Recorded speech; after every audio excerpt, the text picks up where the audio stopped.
Um, hello, hello everybody. Can I do the opening in Korean? Yeah, sure. Yeah, right. 네, 안녕하세요. 한밤의 저널클럽 과꾸로입니다. 오늘은 특별한 손님을 모셨는데요. 여기 지금 데니얼 랭리를 모셨습니다. 그래서 오늘은 영어로 진행을 하도록 하겠습니다. Alright, today we have a great visitor here, Daniel Langley. He's my good friend, and yeah, he's a postdoc at La Trobe. Yep. And what's your expertise? That's a very long and complicated question. My expertise at the moment is in nanofabrication for sample delivery for X-ray free electron lasers. All right. So X-ray free electron lasers. I make really small water pistols. Mhm. I also work in creating plasmonic sensors for chemical sensing. Including plasmonic. Creating creating, all right. plasmonic Plasmonic sensors. to detect changes in the chemistry of solutions. All right. Yeah. So I guess you have a good understanding in plasmonics and microfluidics. So yeah. Yeah. Good. So we can. Oh, right. So we have this wonderful guest to read this paper together, and we had some candidates to read today, and we finally chose this one. Would you read the title? Sure. So the title of the paper that we're going to read today is Planar Metasurface Retroreflector, and it's a Nature Photonics article. Yes, it was published in 19 June, right? And yeah, maybe we need to zoom in a little bit to see it better. Yeah, all right. So the authors are Amir Arbabi, San Arbabi. Oh, they're the same last name. Yeah. And you, Horie, Seyede Masa Kamali, and Andre Faraon. Do you guess where are they? I would guess Kaust, but I have no idea. So that's Kaust. All right. King Abdallah University. Yeah, but I guess from the last author, that name looks like Italian or Spanish or something. I don't know, but we could probably scroll down and find out which Yeah, institute right, they're yeah. from. I guess somewhere in the US. Yeah. Okay, so they're at Caltech. Yeah, the Caltech. T. Watson Laboratory of Applied Physics, California Institute of Technology, and yeah, US, Caltech, right. So they're all in Caltech. Oh, they're all from the same group. Yep, it's just the one group. All right. So it's the Faraon group at Caltech. Yeah. Have you heard this name before? Or? No, I'm not familiar with it, but I don't generally work in retroreflectors. In fact, today is the first time I've even heard of the concept, so Me I'm quite too. interested to read this article. Right. All right. So let's go for the first paragraph. Would you like me to read the abstract out? Sure. Yeah. Please. Sure. So metasurfaces are two-dimensional arrangements of sub-wavelength scatterers that control the propagation of optical waves. Here we show that cascaded metasurfaces, each performing a predefined mathematical transformation, provide a new optical design framework that enables new functionalities not yet demonstrated with single metasurfaces. Specifically, we demonstrate that retroreflection can be achieved with two vertically stacked planar metasurfaces, the first performing a spatial Fourier transform and its inverse, and the second imparting a spatially varying momentum to the Fourier transform of the incident light. Using this concept, we fabricate and test a planar monolithic near-infrared retroreflector composed of two layers of silicon nanoposts, which reflects light along its incident direction with a normal incidence efficiency of 78% and a large half-power field of view of 60 degrees. The Metasurface retroreflector demonstrates the potential of a cascaded metasurfaces for implementing novel, high-performance components and enables low-power and low-weight passive optical transmitters. All right, thank you for the beautiful reading. So what's the keyword? Well, definitely the metasurface. That's a keyword. And retroreflector. Yeah, I think retroreflector is quite important. And I found there's a cascaded.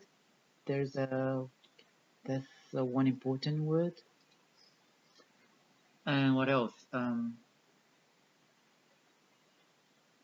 Mathematical transformations. All right. Yeah.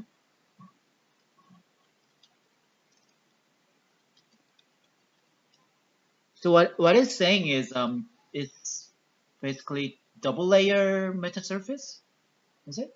Yes. Or maybe more. So it's vertically stacked planar metasurfaces. Or maybe more. Oh, two vertically stacked. So yeah, 2 layers. It's really interesting that obviously because the first layer in the stack performs a Fourier transform. Yeah. When the light is reflected from the second layer back through the first layer, you get the Fourier inverse. Yes. So it's a neat solution that they've got there to the problem of applying the momentum transform, because they're actually getting their Fourier transform and the inverse for free. All right. So so by the design, they already get Fourier transform and the inverse transform. Yeah. For free. So what they only need to do is they apply the momentum transform. Why do they need the momentum?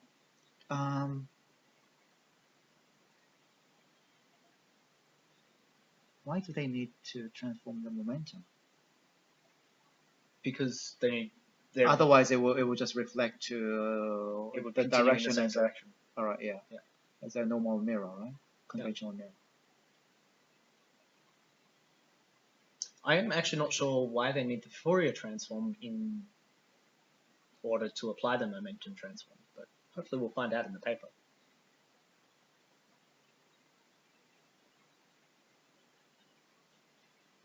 Interesting. Yeah, well, usually Fourier transform in the optical wave, it needs a long path to experience the Fourier transform. Like if it's a lens, or grating, it needs to propagate. Yeah, it needs to propagate for a certain distance. But if it's a metasurface, if it does in a single layer, and just the next layer, yes, already fully Fourier transformed wave. That's already interesting. Maybe that was done by some other people. It doesn't yet say whether the 2 layers, it says that they're vertically stacked, but it doesn't necessarily imply that they're directly in contact with each other. There might be a separating layer to allow propagation before the second metasurface. Yes, but I think they should fairly closely stacked, otherwise they will say it's 2 different devices. I think if it's filled with yeah. I think it still counts as one device, because you have one substrate which the devices are fabricated on in tandem, and the light is propagating and performing all of its interactions within the one object. All right. It would be a 2-layer device with a separation in between, but I think it would definitely be considered one device. All right. But who knows? They might be directly in contact with each other. Yeah, maybe there might be enough gap or several wavelengths thickness of gap to experience some enough propagation. What can we guess from the first paragraph as well? Not much. Well, usually this is kind of interesting, because usually what first paragraph is, the first one or two sentences is talking about there's some importance in this topic, and usually the next part, one sentence they say, oh, but we were experiencing some problem.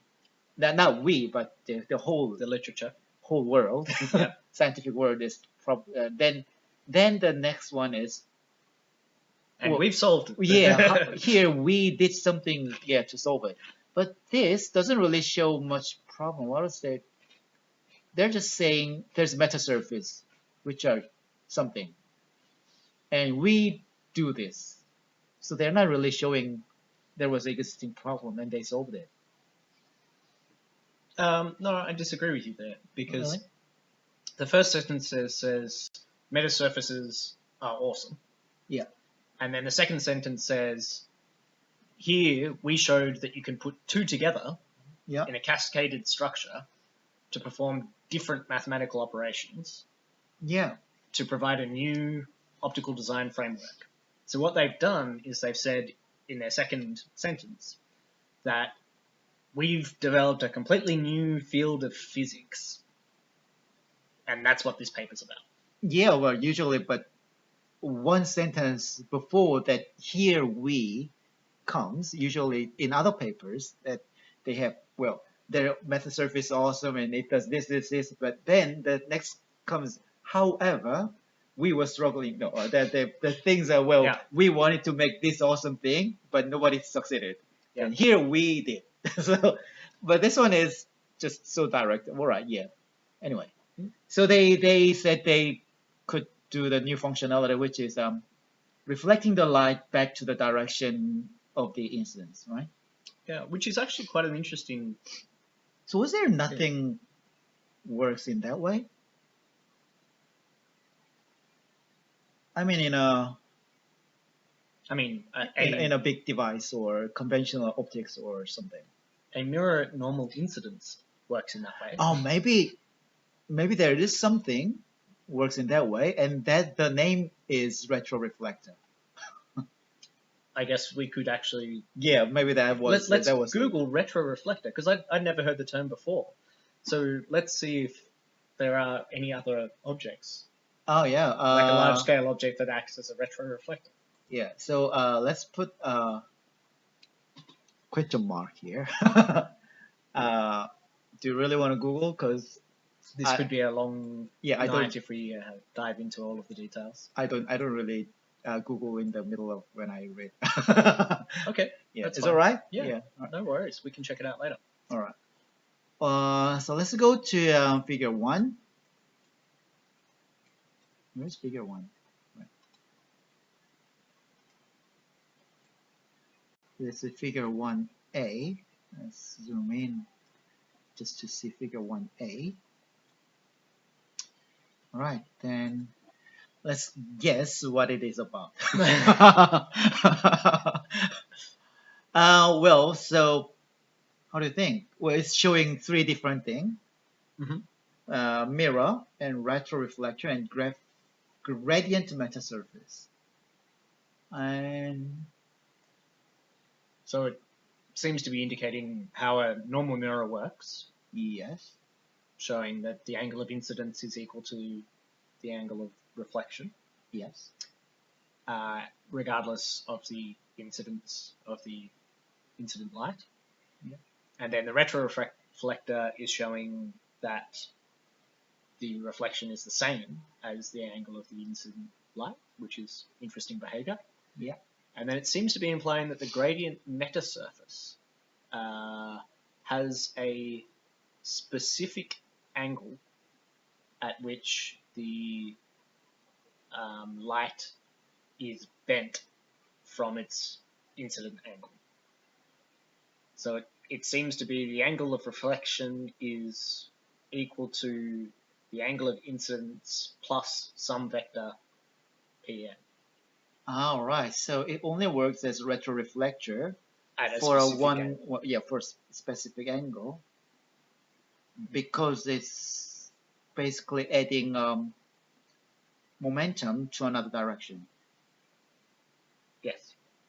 All right. So yeah, I think that's what it's saying. So the P is the momentum. And so PR parallel and PI parallel is the direction on the parallel to the plane. Yep. And R means I think reflection and I means incidence. So reflection and incidence has basically same linear momentum in the mirror, but in the reflector, retroreflector is the opposite. And gradient metasurface is the reflecting the linear momentum of the reflected light is the summation of incident momentum and the momentum that generated by the metasurface. So and I guess what that means is that when PI, which is the momentum parallel within the device, is equal but opposite to PM, then the angle of the reflected light is the same as the incident angle. Yeah, right, correct. So in the upper, in the top figure here, the PM is minus 2 pi. So it makes the minus pi, right? But here at the bottom is the metasurface. PM is still the same PM, but the pi is different. So yeah. I guess so. What do you think they made the middle one or the third one? I would assume that if they put the diagram here, that they probably made both. Or just as the middle one is to explain the concept, and the third one is what they actually made. Possibly. I don't know. Yeah. I but it's not very exciting if it works only at one angle. Yeah, one angle. Well, there are certain applications where that could be useful, but I think that from the description they gave in the abstract, it seems that they've definitely created a retroreflector that works with 78% efficiency up to 60 degrees. 60 degrees is the range of the range of view. Ah, right. That's what it seemed to state in the abstract. Can we check quickly? Yeah, sure. 78% of efficiency. And a large half power field of view of 60 degrees. Large half power field of view of 60 degrees. So that means... What I think that means is that over a range of 60 degrees, they see at least half of the incident light being reflected back at the same angle. Ah, right. Yeah. At least half. Yeah, right. And what that probably means is that the efficiency of the retroreflector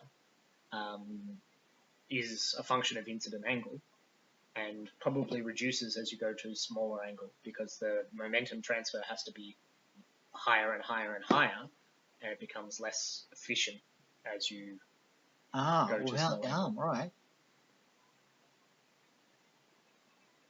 And when I say small angle there, I mean a grazing from angle. the normal. It's a large angle from the normal. Yeah, right. So if the angle is 0, then it's just a normal mirror. So you wouldn't expect it would lose much power. But if the angle if the oblique angle gets greater, then it will lose more power because it needs to go through the bigger momentum transfer. Right. Yeah. So it's interesting at normal incidence, the efficiency is only 78%, which means that it is already, It is losing 20% of the normal mirror's power. Right. I mean, we have mirrors that are about 99%. Even 5-digit or 6-digit, 99%. Yeah. 99.999 or something. Yeah. So it already has lost a lot of reflectiveness. Yeah. At normal incidence, but it's still impressive that they can get an angle of up to 60. Well, a grazing incidence of 30 degrees from the plane, or 60 I guess that's, yeah, degrees I from guess the, that would, or is it only 30, on 30? either? Yeah, that's a question. Minus 30 plus 30? But- Yeah, maybe. Maybe that's what it means, yeah. That would still be pretty impressive. Yeah. So this 78% is something probably not they're very proud of, but yeah. The 60 degrees is something they want to show. I mean, it's nothing to sneeze at to get a device that gets 78% reflection and has this functionality. Right, I mean, Because yeah. a standard mirror has no additional functionality. Right, so sure, it's still yeah. pretty impressive. So let's try to go to the figure 2b. All right. Oh yeah, now I think they're showing that how it works. So if they combine these two metasurface, interesting.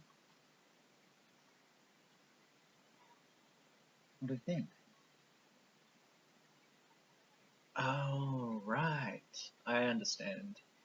So I think the Metasurface 2 is the one which gives the momentum. Yep. And the Metasurface 1 is the one which does the Fourier transform. Mm-hmm. So it works as a lens. So it focuses the plane wave into one focal point, and it goes to Metasurface 2. Yeah. Oh. So I see. Yeah, What- I see. Yeah, I see what I mean. Yeah, would you explain it? Yeah, so it seems what they're actually doing is they're using the gradient metasurface as their metasurface 2, and then they're using metasurface 1, which is a metasurface performing the Fourier transform, Mhm. to focus the incident light based on the incident angle at the appropriate position on metasurface 2 to Yeah. impart the required momentum transfer. Yeah. Which is a really elegant solution. Interesting.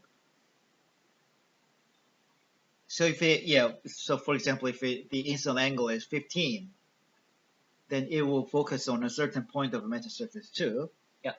Then that will give a corresponding momentum back to minus 15 or something. Yeah. I mean, correspond to that angle. Yeah. So that will reflect to 15 back. Yeah. But if it comes with 30, that will be focused on a different point in the metasurface 2. Then different momentum will be transferred. But really, Now, this diagram, as it stands here, actually suggests to me even more that there must be some distance to propagate between the two metasurfaces. yeah, right. Because otherwise you couldn't get the spatial translation on the metasurface 2 that they're implying here. Yeah, but when they say the stack, so I imagine still they're in one device. Yeah, I mean, the Yeah. spacing may be less than a micron, Yeah. depending on the wavelength that they're using. Mhm. Um, Or maybe some microns, or Yeah. But I think that there should be at least some spatial separation rather than just direct Mm. stacking on top of each other. Otherwise, Yeah. there would be no space Focusing, for the yeah. focusing to occur. Yeah. Well, actually, but there are some perfect lens using metasurface which focus on a.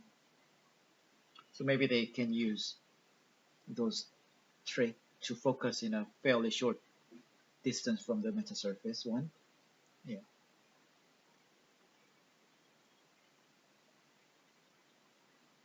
You can come, Claire. No? All right. Yeah. And one problem is there, once it's focused light, it's all combination of all different angles, so different linear momentum. Then when you push it back to transfer the momentum to something else,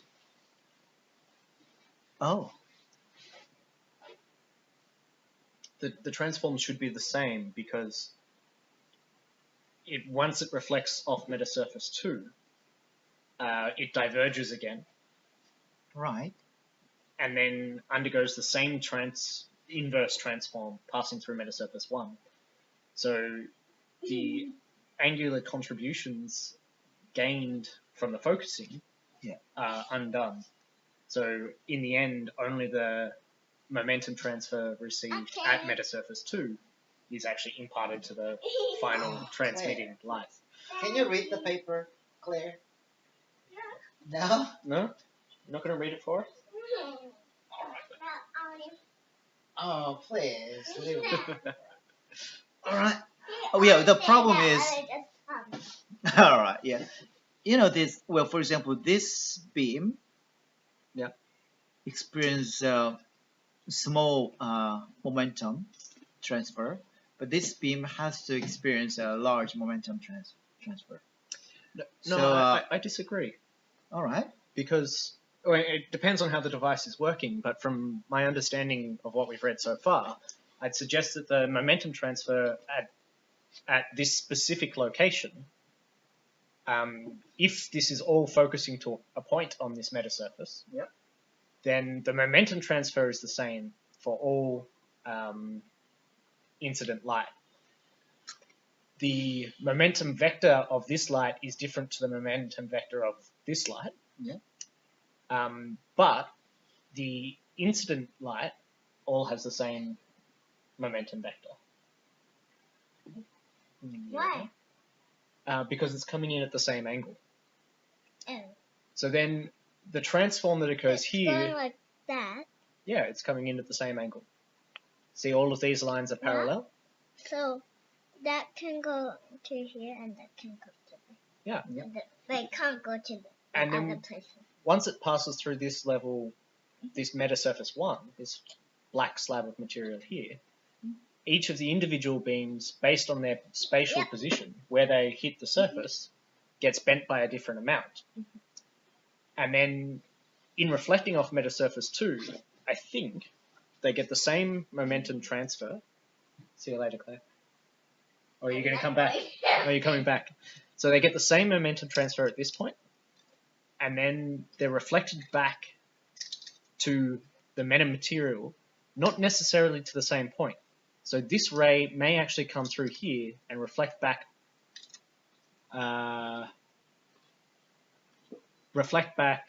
at some point over here or over here, depending on what the momentum transfer is. But when it hits metasurface 1, it goes through the same transform. So the difference in these angles is actually undone again through metasurface 1. And because the momentum transfer for all of the rays was the same, Yeah, they really need to think about. Yeah, really. it should come back out at the same angle, but possibly emitting from a different point than where it entered. So yeah, this ray may pass because through the here. metasurface 1 is a gradient metasurface, so it will. No, stop. Yeah, I think gradient surface 2 is the metasurface 2 is the gradient metasurface. And Metasurface 1 is the Fourier transform metasurface. Yeah. But what may actually happen is this beam comes in, it passes through, and then it may reflect out to here, but then come back out with the same angle. And this one here might come in and come to a different point, come out here, 평아 이제 그만해. and be 조용히 reflected. 있어. 우리 옆에 조용히 있어. 아빠 그렇게 장난치지 말고 그만해 이제. Alright, sorry. Yeah. No worries. 아니 여기 딱 가만히 있어 그러면 조용히 있어. 아니면 이거 읽어주든지. 아빠 이렇게 잡아 당기거나 아빠 위에 올라가지 않았어? Come on, you've got to ask interesting questions. Alright, yeah, so let's suppose that yeah, well I still don't understand, but yeah, let's suppose that it works in some way. Figure 1 only has 2 figures. Maybe we 2 components. Yeah, 2 components, 2 subfigures. Or maybe we can read the caption. This is kind of, this is how I'll read it. Alright? Yeah, sure. Figure 1, planar retroreflector concept. Alright, so it's about the concept. Alright, yeah. A, schematic illustration of reflection by a mirror, a planar reflector, and a gradient metasurface. Yeah, of course, yeah, we know that. The mirror does not change the in-plane component of the momentum P parallel of instant light, whereas the retroreflector changes its sign, and the gradient metasurface adds a momentum PM to it. All right, yeah, that's how we understood. Yep. And B, oh, Claire, would you read it from here? From here, Please, Claire. No? or I can help. You read. Illustration of a planar retroreflector composed of two metasurfaces. Metasurface 1 performs a spatial Fourier transformation. No, I'm ready. Directing light with different instant angles to different spots on metasurface. All right, that's how we metasurface 2. That's how we understood. Metasurface 2 operates as a gradient metasurface and adds a spatially varying momentum equal to twice that of the instant light, but with opposite sign. All right.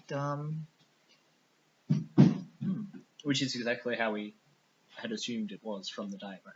Yeah. So good. Is it enough? Or can we just go to the real structure? Yeah, I think so. All right. Yeah. So this is real structure. Figure 2A and SU8. That's the thing you use today, right? Yeah. Yeah. It's one of the things I use for making my microfluidics. Yeah. So SU8 is it's a photoresist. It's yes. Epoxy resin based photoresist that it's hardened and cross-linked by photoactivation by UV light. All right. It then needs to be heated to release a photoacid, which then cross-links the compound, leaving the structures that you expose to UV light behind and allowing the unexposed material to be removed by the developing solution. All right. So do you think it looks like they have SU8 in their final structure? Quite possibly. So you think they cured with UV? Yeah. To hardening? I think they probably cure it with UV and then hard bake it. Hard bake it, right? And you know the refractive index of SU8?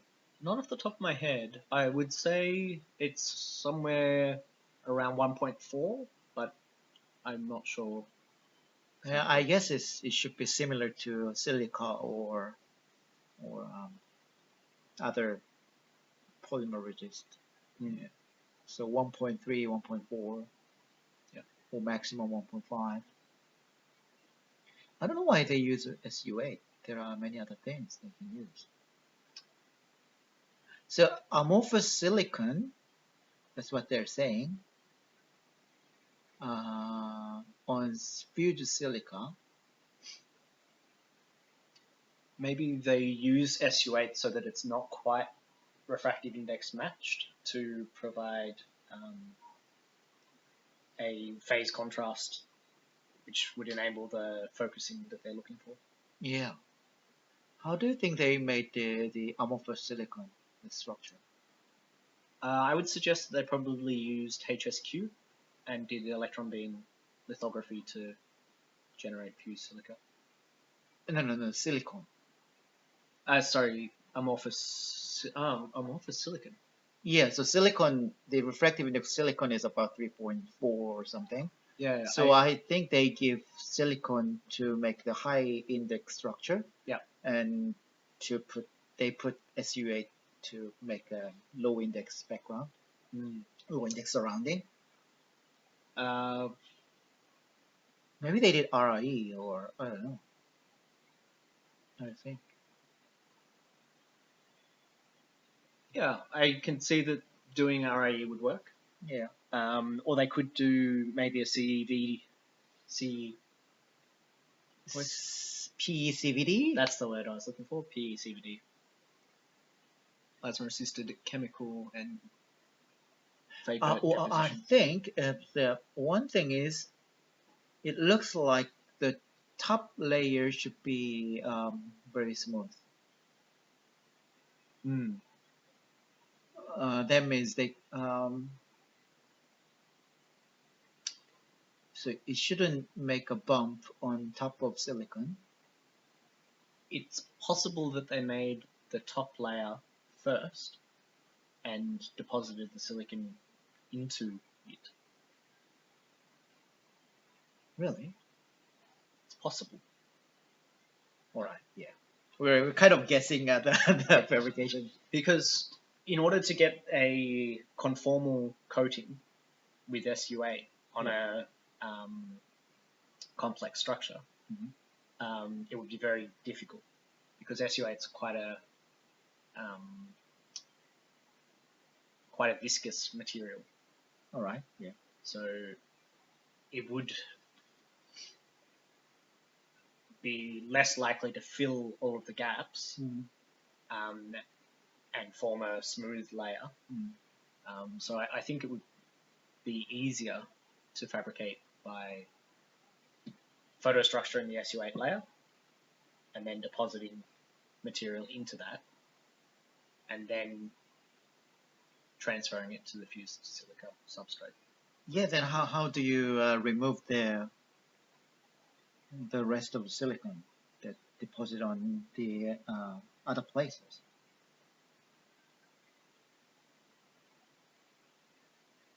Good question. Maybe they've done it with a combination of other resists. Yeah. I don't know.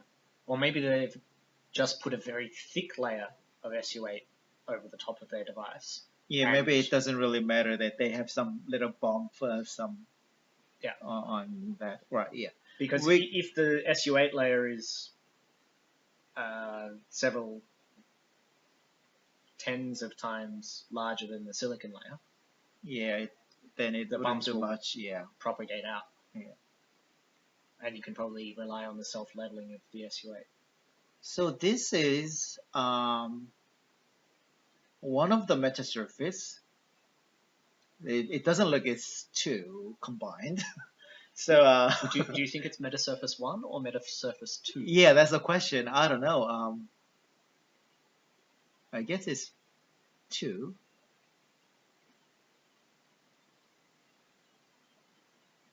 I don't know which one is more. All right, let's go to the figure. Oh yeah, what's that?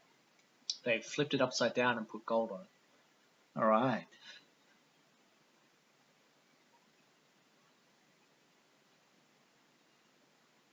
So they have gold on it. That means this is Metasurface 2. Yes. Right? So because it will reflect back. Yeah. And so they're going to combine Metasurface 1 on top, I guess.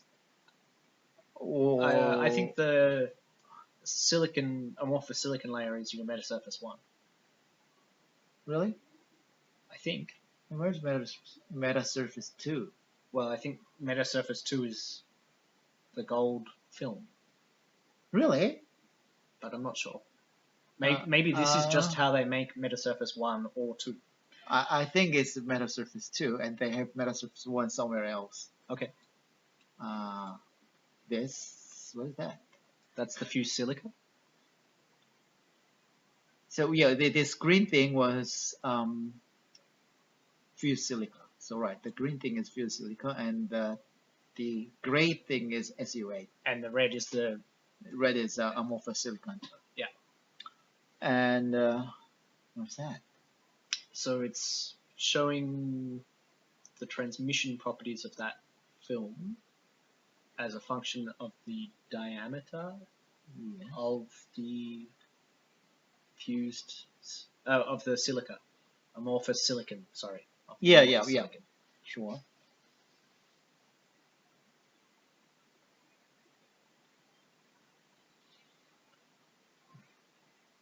So I guess they fixed the thickness, I mean the height of the silicon. And change the diameter of the diameter. rods. And I don't know about the pitch or period of the array. Maybe they fixed.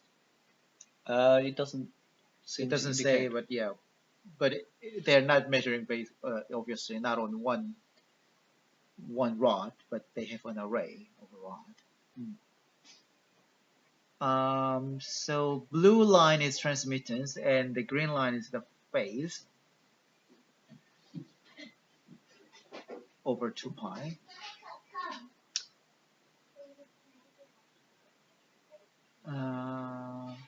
Right? Yep. I don't know what we can get from here. I think this is just showing the behavior of the surface and saying that as the diameter increases, the phase shift increases. Yeah. But the thing indicated by the gray region is showing that transmittance is very low in those diameters. Yes. And those are where the phase is decreasing by diameter. I think that the phase is discontinuous at that point. Yes. There seems to be a significant phase jump at that specific diameter. Yeah, well, as the phase increases, and at that point it decreases, and increase again, yeah, and decrease, and increase again. Yeah. So there's the phase has a negative slope. But in terms of diameter, but I don't know what. It could indicate that there's absorption resonances in the silica. Silicon? Sorry, silicon. Yes, not the silica. Silicon. Yeah.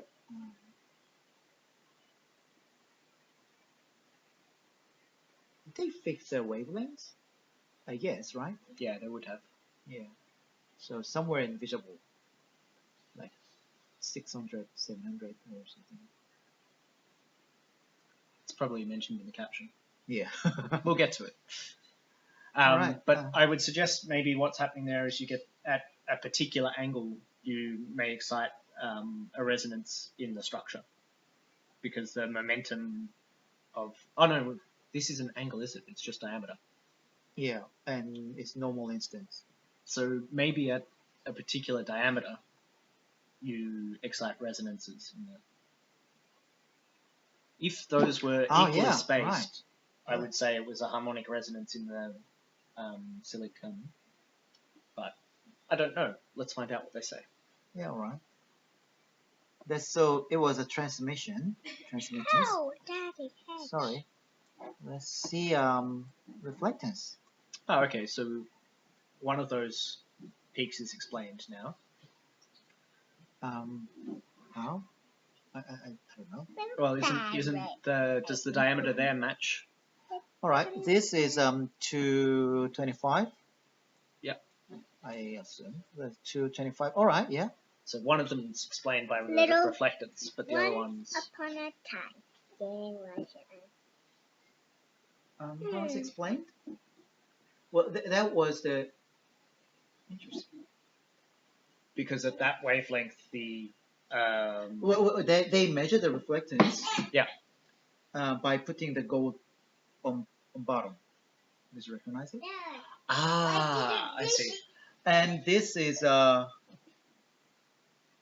from the other side. So the light before the transmission, the light was coming from the SU8. Yep. But this one, the light is coming from the fused silica. Okay, so it's not explained at all. That's really interesting then, because why is the second peak missing? The second absorption peak. I mean, because I was I was a bit confused that if it's the same structure, if the transmittance is 1, the reflectance should be 0. But that doesn't make sense. So, but here reflectance is 1. So, all right, something's different. Yeah. Yeah, and all right. So, but again, yeah, it's showing there's something weird in the same diameter. Yeah, but it's interesting that the higher diameter is not showing any influence in this case. To 60. Yeah. It's not showing anything. Right. Yeah. Interesting. So if it's an absorption, if it's due to the absorption of the silicon rod, then it should show something at 260, right? Yeah, as well. So what that probably suggests then is that the one at 225 is due to absorption by the silicon rods, and the one at 260 is due to reflection by the silicon rods. Because in the reflection mode, if it reflects off the silicon rod, you see no difference. But in the case of absorption, you will see. Yeah, well, there are basically 2 ways to lose the light if you measure the transmission. The one is reflection and the other is absorption. So this one is explained by absorption. Yeah. Because it's lost in transmittance and reflectance at the same time. Yeah. But this one was lost only in the transmission. But reflection is fully reflected. So that's reflected. That's reflected by the silicon rods. Interesting. But it seems that the absorption one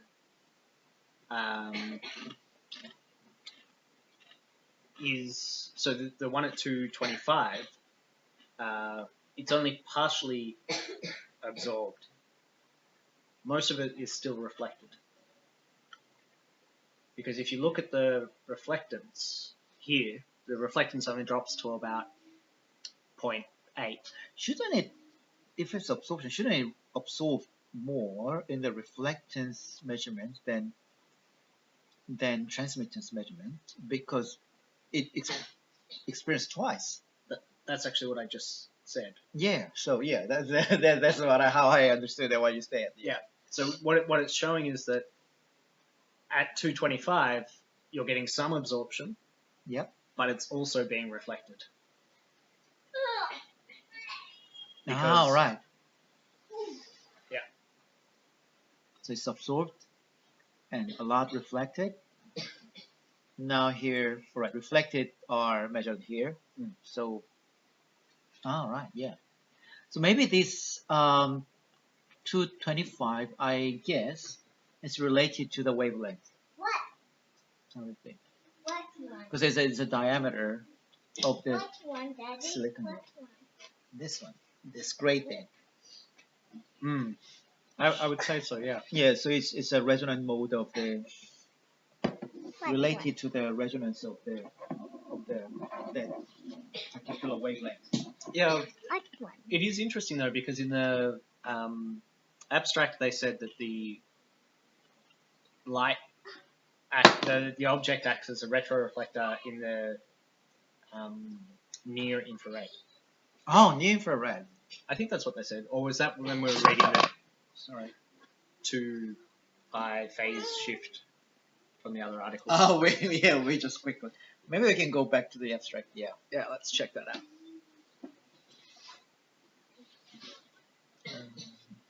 It doesn't say near infrared. Oh yeah, near infrared. Yeah, it is near infrared retroreflector.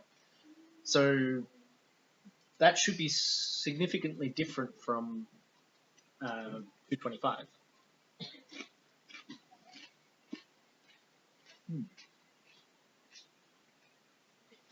But I would suggest that maybe it's 1/4 of the wavelength.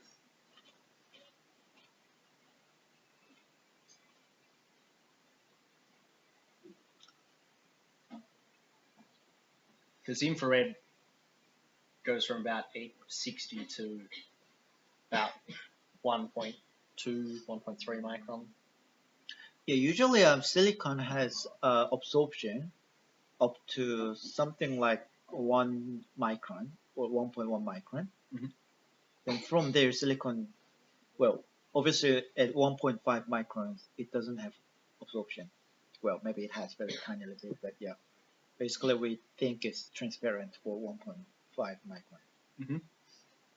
So that near infrared, I don't know what's the exact wavelength, but if it's by absorption, then means somewhere around 1 micron, I guess. I don't know. Right. Where are we? So you want to read the caption? Sure. All right. You can have this yeah, mouse. Okay. Transmissive and reflective metasurfaces forming the retroreflector. So component A shows a schematic illustration of the transmissive metasurface design used to implement Metasurface 1. So this design is Metasurface 1. Oh, really? Yeah. All right. Yeah. That's wrong.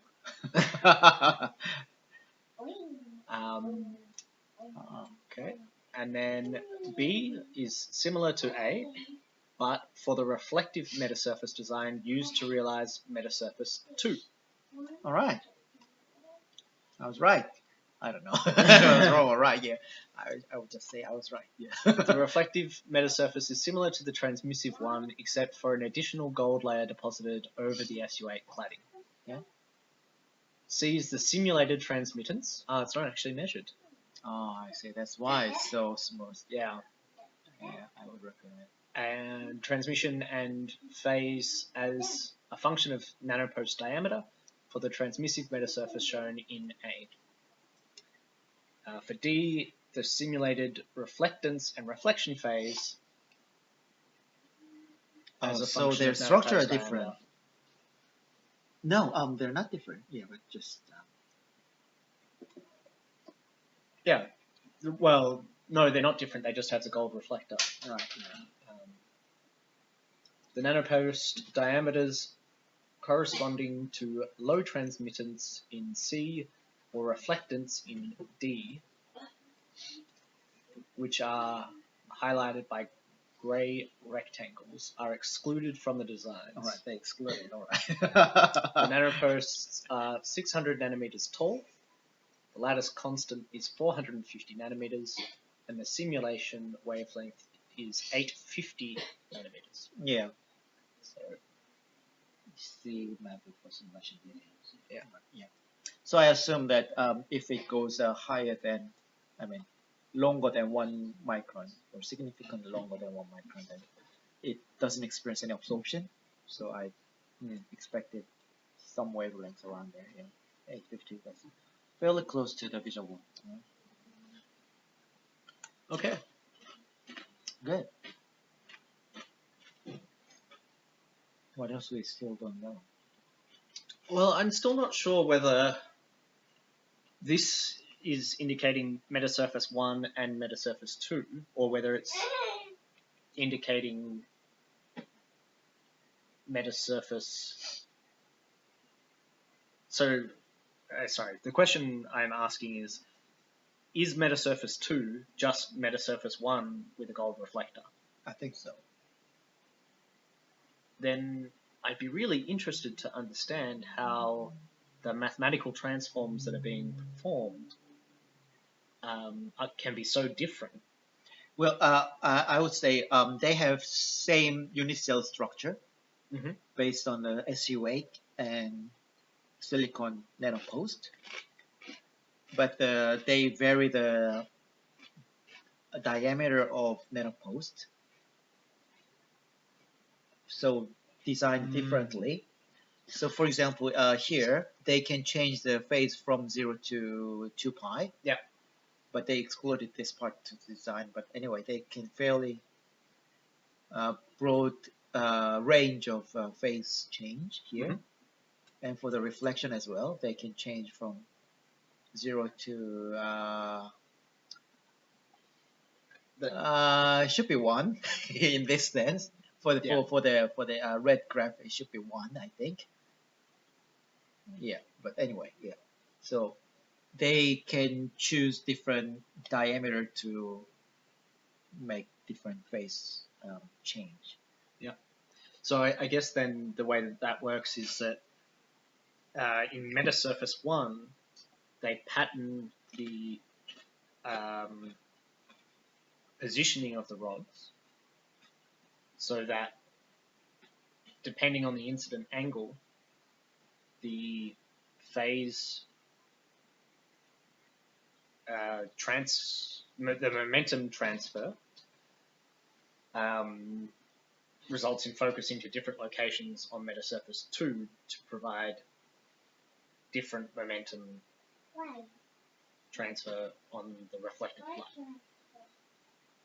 so that it can match the incident angle, the angle the light's coming in. Well, an angle is like this, the gap between my hands, and I'm changing it 90 degrees, 45 degrees, And 0 degrees. yeah, but this. How about this? It's very That might close be- to 0.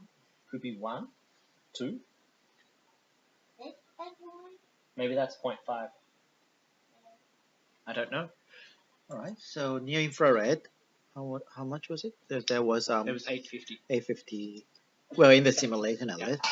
And what is the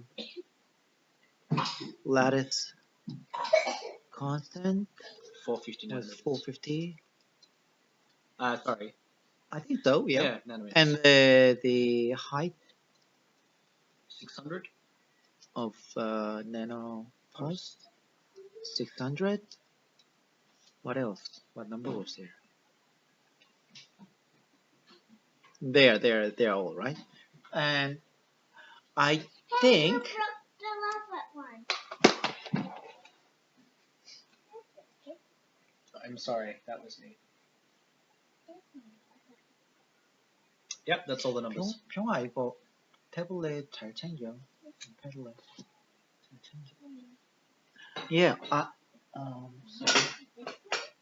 이거 뒤에다 놓을게. And that. Well, I put it in a bag. I think they keep the lattice constant as a constant, and they vary the diameter to design. Yeah. How do you think? Yeah. Or I mean, that's what they've suggested so far. Why? yeah. All right. Yeah. They just Let's find out how they actually made it. All right. So let's go to To keep the lattice constant, the spacing between things. Well, if you want to have... climbing ladder. ladders. All right. Yeah. Ladders. All right. Yeah, that's good.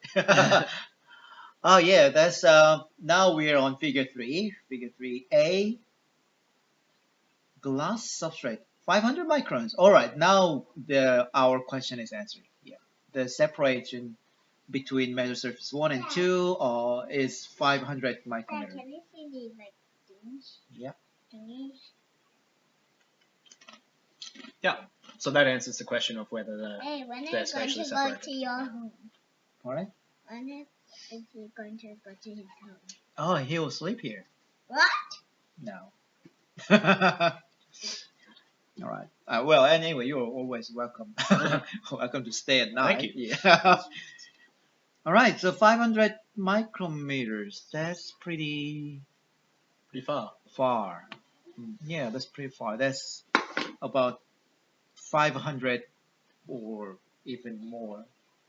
Wavelengths. Yeah. Yeah. 800 wavelengths. Considering the refractive index of the glass substrate. Yeah. It's about 1,000 wavelengths. Why? Right. I hadn't taken I into don't know. account the refractive index. No, less than 1,000. But anyway, yeah. Yeah. It's about some hundred wavelengths. Yeah. So that's pretty far to experience enough diffraction to make a Fourier transform, is it? Is it? No. Yes. No. I don't know. I'm not actually well versed in mathematical transforms using metasurfaces. Yeah, but imagining the lens or grating that you have, usually that must propagate about 2-3 millimeters. Oh, right. But is that in air?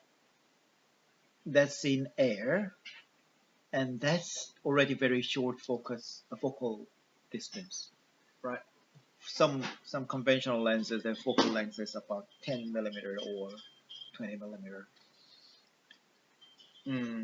So the objective lens you use in a microscope, that has a focal distance about 1 millimeter. Then you see that that's really close. Yeah, but this one is, well, that's half a millimeter basically. All right, yeah. So that's not very thin. No. Yeah, half a millimeter. So yeah, that's achievable. What? Pardon? What did you say? Could you open it? Yeah, Claire just got the fidget spinner, so he's so excited. But she's so excited. I'm not. You're not? You are. All right.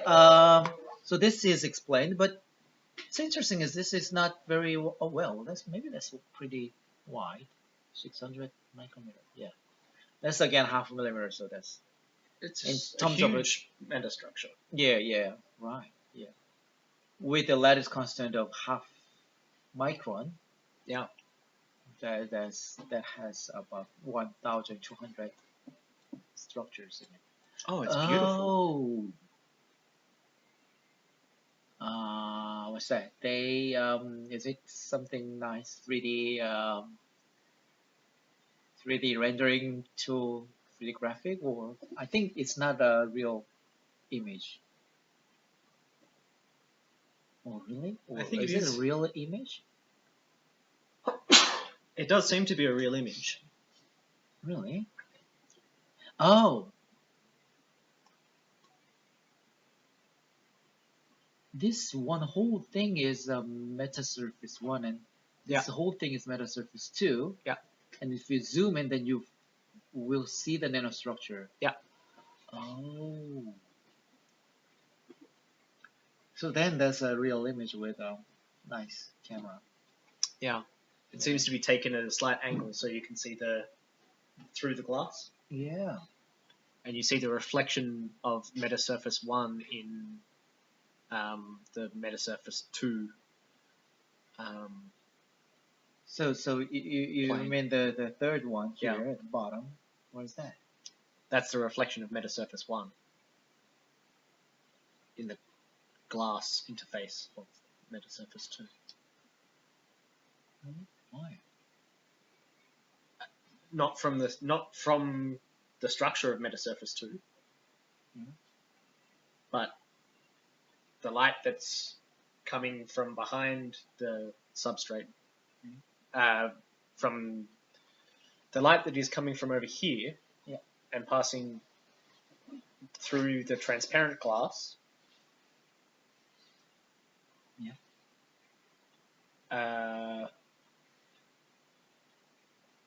No. The light that's coming through Metasurface 1 at an angle and missing Metasurface 2. Missing? Yeah. Missing what?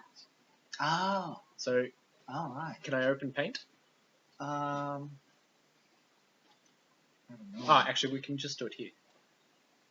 So, it's for the light that comes through here. Yep. It's coming through here at an angle.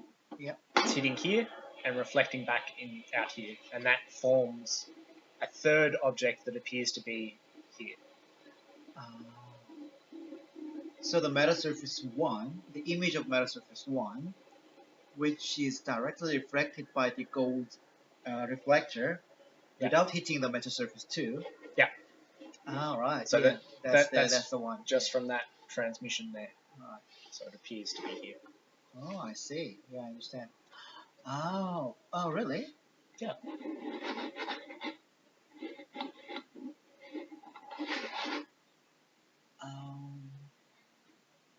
Interesting. So only some part of the metasurface 1 is reflected because the other part has to go through the metasurface 2. So that's actually probably why they lose their transmission efficiency as a function of angle. Why?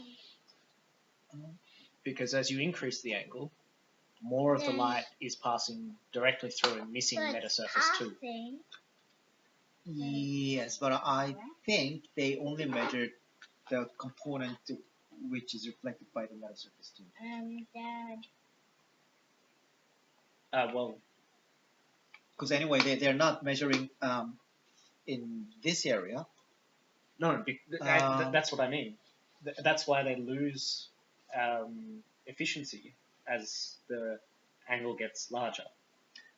Well, but if it doesn't hit the metasurface 2, it will not reflect it back to the angle, to the detector. No, and that's why they lose efficiency, because they're saying as the angle gets wider, the efficiency of the retroreflector is decreasing. I'm going to go to home. When we finish this. When do we finish? Yeah. We have one more figure to go. Yeah, that's fine. Or two more, I guess. One more, yeah. All right. Two more. Two more, and it's time for you to go. No. To bed. No. All right. All right, No. audience. We're doing a midnight journal club with Daniel Langley today, and oh, what's going? Oh, sorry. That's a mistake. Yeah, I need to do this. Yeah. Right. Yeah. All right. Yeah. Oh yeah. And if you zoom in, the metasurface 1, it looks like this. There's a tilted SEM image, of course, right? Yes. It's a beautiful image. Yeah. I really love the complex reflections when they're illuminating it with white light. Oh yeah, that's beautiful. Yeah. You mean the left one is beautiful? Right? Well, actually, the zoom in SEM is not. No, the zoom in SEM is beautiful as well because of the perfection of the structures. Yeah. It is very difficult to fabricate structures like that. So, of course, this is a representative example of their structure. All of their structures look like this perfect array, I'm sure. Then why do you think it looks like it's curved here? Because I believe that they've deposited the structures in a circular array. Because the array structure is actually a hexagonal array. It's not a square array. All right. So the lattice constant of 450 nanometers is for the hexagonal lattice. Yeah. And I guess rather than making a square structure, they've just made it as a circle. You know, so this circle, this part looks like concave, convex. I don't know which one is that one. Mm. Yeah. Well, I think it's flat, but it gives some effect as it's concave. Yeah, I think that's an optical illusion that's occurring because of the Fourier transforms that are happening to the light that's passing through it. Yeah. Good explanation. And because these two structures are both imparting momentum changes and a Fourier transform, and we're using white light, each of the wavelengths experience a different momentum transfer and a different spatial translation, depending on the position they hit the metasurface 1 and metasurface 2 at. which is why we get the complex breakdown of colors, which makes that photograph so beautiful. Yeah, right. So they made a list. I am seeing 16 arrays of it. Yeah, at least 16. At least 16, 4x4. We can probably quite comfortably say that there's another row up above as well. So yeah, so at least 16 and maybe more. Mm. And in one device, they have 600 micron structure of 450 nanometer lattice constant array of double stacked. Yeah. Yeah. That's a lot of EBL. EBL? Yeah. I wouldn't do it EBL because it would take years. How would you do it? I don't know, but yeah, doing EBL this is crazy. I don't think there's any other way of doing it though, because if you want to control the diameter of your posts in a spatially driven distribution, then the only way to do it is by EBL or FIB. FIB is even more crazy, so yeah, EBL is better in that sense. Yeah, but should they be also aligned? I mean, the top layer and bottom layer. Yes. How accurate they should be aligned, or they can be just. I think pretty accurately, because the design of Metasurface 1 is designed to spatially position the incident light at a location on Metasurface 2 to enable the correct momentum transform. Yeah.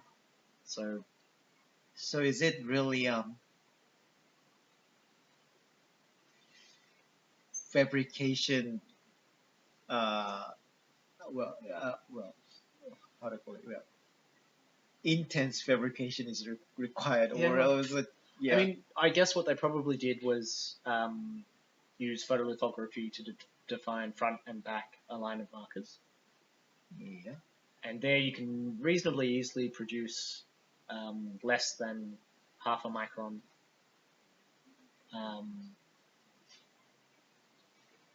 layer identification.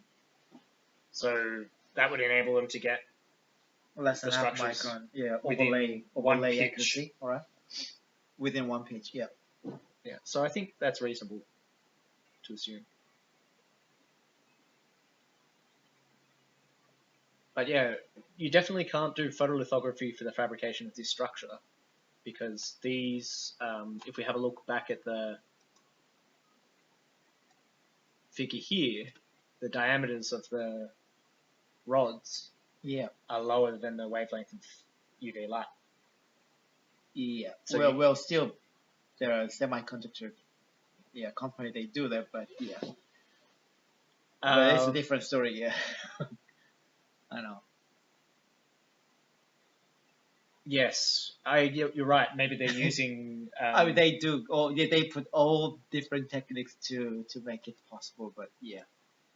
Yeah, I saw a really interesting paper actually on that, using Fresnel lenses, where you actually create your photo mask is actually a diffraction pattern of the structure that you want to create.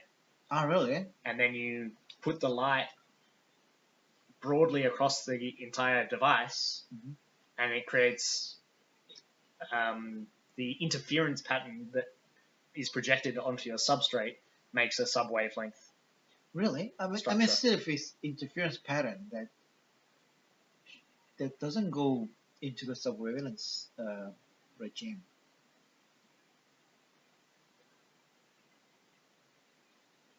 This one definitely was. Interesting. It was, but they were using something like a 40 micron square to produce a 50 nanometer circle. Oh no. Yeah. I mean, only in the optics sense, the beam spot itself will never go below sub-wavelengths. But combining the chemistry and development technique, and with controlling the development method by controlling the intensity of the light and all these things. Yeah. Even the beam spot itself is larger than the wavelength, or not larger than 50 nanometer, maybe they can still resolve Structures that are structure smaller. with smaller than that. Yeah, maybe. So yeah, but this one is it's very It has to be EBL fabricated. yeah. But yes, it would be a nightmare to make. Do you want to go to the methods section to see the fabrication? Yeah, or it might be in the caption. All right, yeah. We haven't read the caption yet. Right, this time I'll read. Figure 3, monolithic. Monolithic. What does it mean? It means a thing with monoliths. Then wait. So a monolith is a standing pillar. What does it mean? It's a standing pillar. Yeah. So like a single object that is continuous in one piece and is standing upright. So that means monolithic. That means monolith. Monolith. And a monolithic is made with monoliths. Alright, yeah. Yeah. Monolithic planar retroreflector made of 2 metasurfaces. A schematic drawing of the planar retroreflector. What is A? Alright, yeah. Yeah. 2 metasurfaces are patterned on. Alright, now it comes the opposite sides of the glass substrate. Doesn't say how. Doesn't say how. Yeah. Be optical image of an array of retroreflectors. Yeah, that's good. Each reflector is composed of metasurface 1 on the front side and metasurface 2 on the back side. The third metasurface in the image. Alright, I'll explain it. Behind metasurface 2 is the image of metasurface 1 in the reflective gold coating of metasurface 2. Yeah, that's what I said. Yeah, well, but it's on reflected on the gold coating, but not on metasurface 2. Yeah, but yeah. Anyway, yeah. So the gold coating is continuous between the metasurface 2 and the other metasurface 2. Yeah. Right. Instead, scanning electron microscope image of the nanoposts forming the metasurfaces. The image was taken before the nanoposts were embedded in SU8. Covered with SU8. Alright, so they made nanoposts first, and they spin coat the SU8? I guess. Yeah. What's the way? You spin coat the SU8? Is the general way? I've only ever done spin coating. Yeah. You can also do Manger rod coating.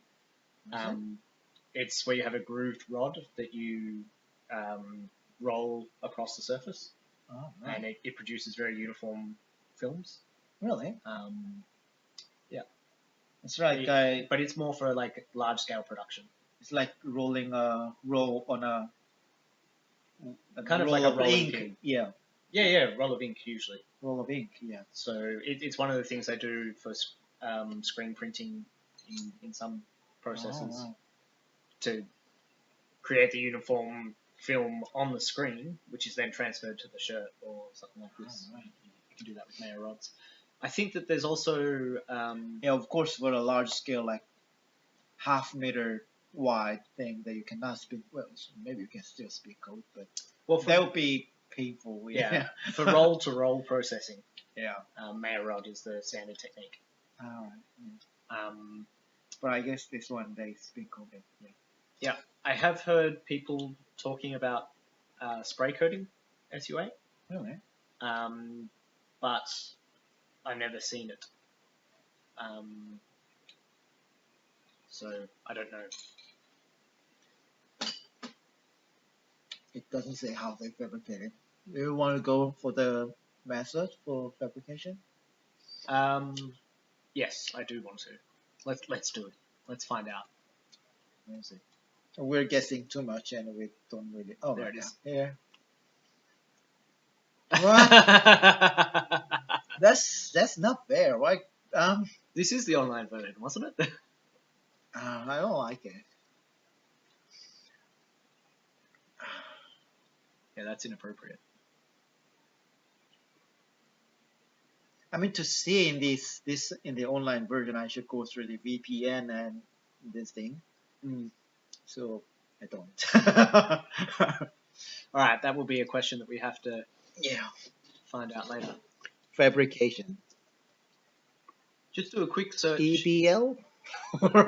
Just do a quick search in the document to see if there's EBL anyway. All right. Yeah. Yeah. You search. Yeah. Draft. Lithography or.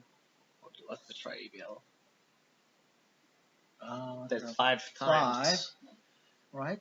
So. Oh no, that's 5 of 7 pages. There's no matches found. All right. Let's try lithography. Yeah. They try to avoid all the abbreviation. Even lithography. All right. Yeah. Oh yeah. They're saying something here. They use ZEP. All right. It's here. Yeah. I mean, they say it's online version on. I mean, they. All right. Yeah. So the methods that they're referring to us in the online version must be for the measurement of the devices. Really? Simulation is here. And fabrication is here. And measurement here. So they're all there. What's the other method? Maybe. No. I think it's all there. I don't know why. So, I think. Oh, really? This is because this is the online version. This is where the paper version stops, and then we go to references.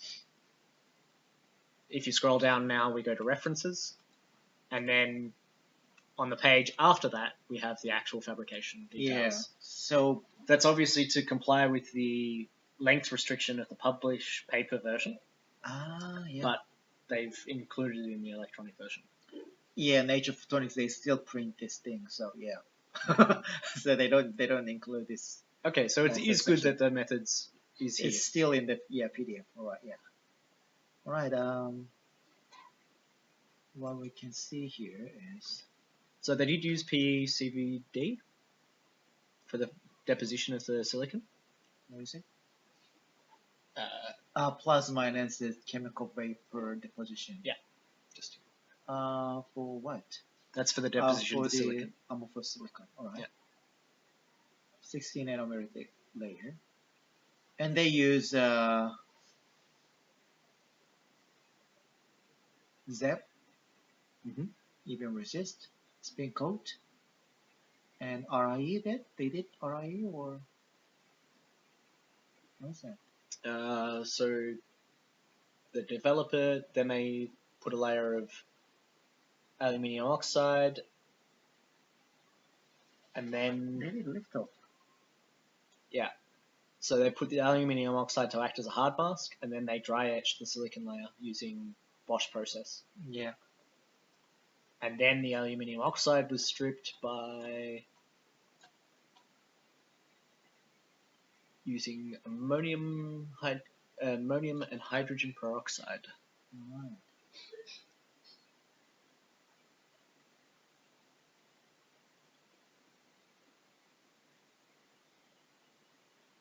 Oh yeah, spin coated 2 micron thick layer of SU8. So what's the whole process? Right. So I'm You want to break down the process? No. I was wondering how they align these two patterns. They don't say, but I'm 100% sure that they're using. So they basically have one fused silicon substrate, and they fabricate one on this side and the other on the other side. Yeah. Well, actually, they're using glass, not fused silica. Well, they're saying fused silicon. Oh, right, they do too. So why does it say glass in the other thing? I mean, fused silica is a type of glass, technically. Yeah. So, and then amorphous silicon was deposited on both sides. Uniformly across the whole wafers, which is easy to do. On both sides. Oh, so you just put the wafer as a lot? No. No? Not in PECVD. Because you have to have the So is plasma. it directional? It's not directional, but so so if it's directional, then you need to make deposit on one side and take it out, and yes, to do it on the other side. Yeah. All right. So they did it. That's what they've done. All right. Yeah. And what's that? All right. So the e-beam resist spin coat, Nanophotonics pattern, Metasurface one was written by EBL, and the charge spin polymers prior to what's it?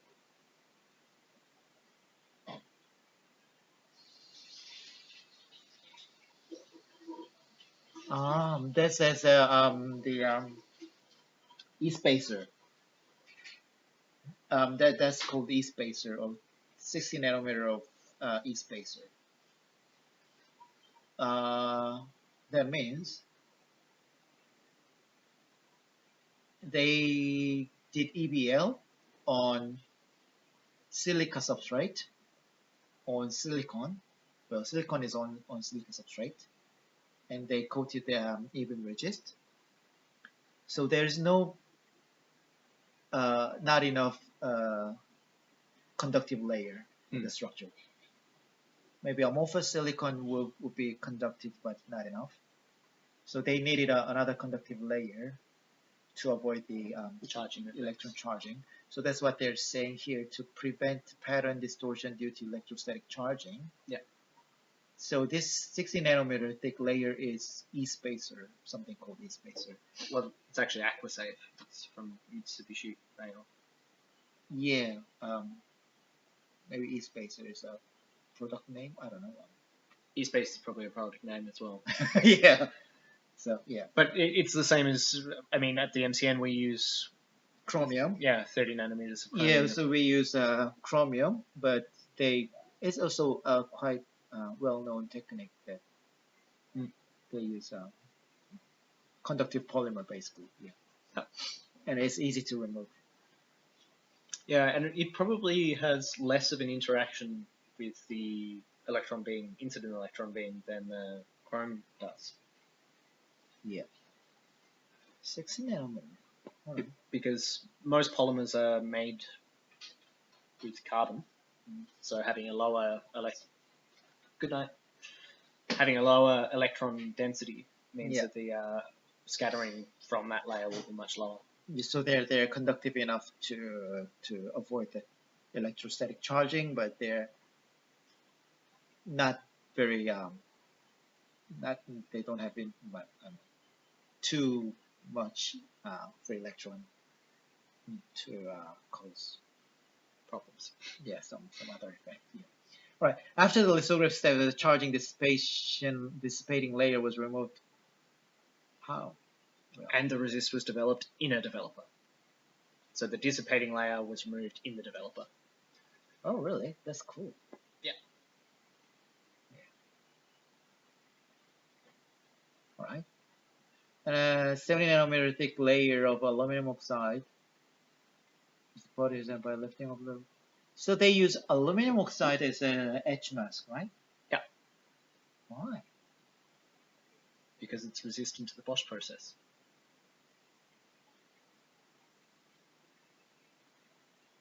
Bosch. Why do you call it Bosch? Because it was developed by Bosch. Oh. That's the name. That's the name of the process, yeah. That's the name who uses SF6 for C4, F8, and SF6 gas process. Cycles of that is called the Bosch process. I see. That's why I see in the RIE machine that the recipe is called Bosch 1 and Bosch 2 and whatever Bosch. So yeah. All right. Thanks to Bosch. And then what's the next? All right, so they removed the aluminum. What's the aluminum oxide? After doing the etching of the Bosch, yeah. Of the amorphous silicon using the Bosch process, they then ammonia and hydrogen peroxide. Yeah. That doesn't sound very safe, but yeah. Hydrogen peroxide. That's H2O2. H2O2. Ah. Yeah. It's what you use to spike a piranha solution, which is H2O2 is okay. Yeah. Ammonia is just it's not very good, but yeah. Yeah, I mean, that's actually two chemicals that you could have in your home. Right. Because if your wife dyes her hair blonde one day, then she would probably have hydrogen peroxide. Oh yeah. To strip the colours out of it. Yeah. And ammonia is in most of your cleaning bleaches. So. Oh right. Yeah. If you want, we could strip some aluminum oxide. Oh. Right. Yeah. Peroxide. Yeah. I never learned that. But I guess that means it has one more oxygen in it, right? No, it has one hydrogen per oxygen. Ah, right. That's H2O2. Yeah. Hydrogen per oxygen. Oh, I see. I thought hydrogen peroxide. Oh. So usually, all right. But it's hydrogen peroxide. All right. It's different from monoxide. Well, I don't know if you say monoxide. Yeah. There's the dioxide. Yeah.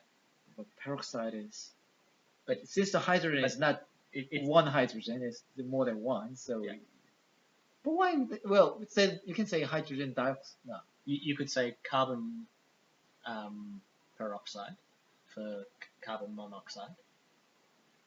Really? You could say it. You don't, but you could. All right. Because there's one carbon atom and one oxygen atom. All right. That's carbon monoxide. Yeah. Yeah. And then carbon dioxide is one carbon and two. So if there are two carbon and two oxygen, then you can say carbon peroxide. Yes. Well, that's basically what it is, right? Yeah. Hydrogen, two hydrogen, and two. Yeah. Right, but I don't think that is stable. Two carbon, one oxygen. Two carbon, two oxygens. Actually, this is not stable as well. Hydrogen peroxide is reasonably stable. If you look at it wrong, it will break down. I mean, you can keep it in a bottle for months. Yeah. Well, but if you give it a little bit of chemical energy, it'll break down. Yeah, we can easily. Well, there there's something that the potassium thing that you can use as a catalyst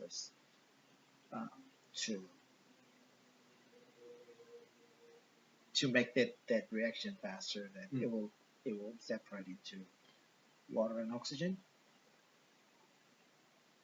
Yeah. Is that the potassium thing? Manganese, magnesium, manganese, something. Potassium manganese oxide or something. Potassium manganite. Potassium manganite. I don't know. I guess. Well, that's how I learned in my middle school class. So I can. All right.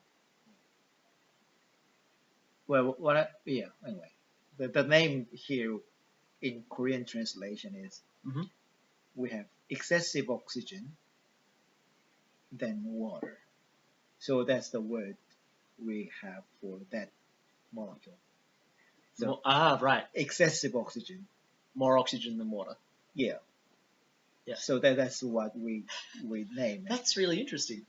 Yeah. So I guess that means excessive, but it's not. Yeah. No, it doesn't. Yeah. So that's what I guess. Yeah.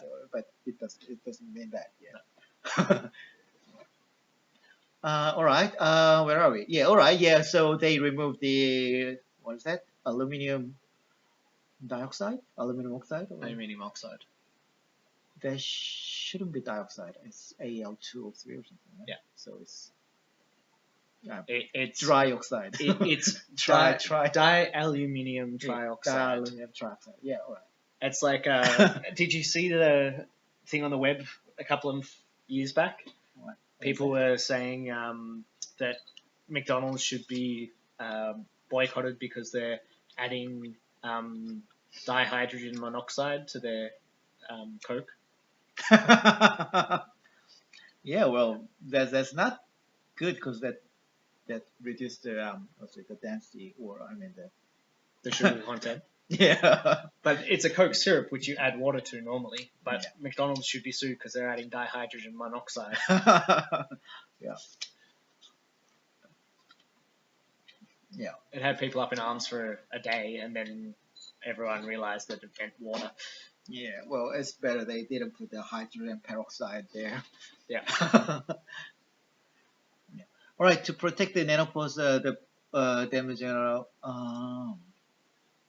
All right.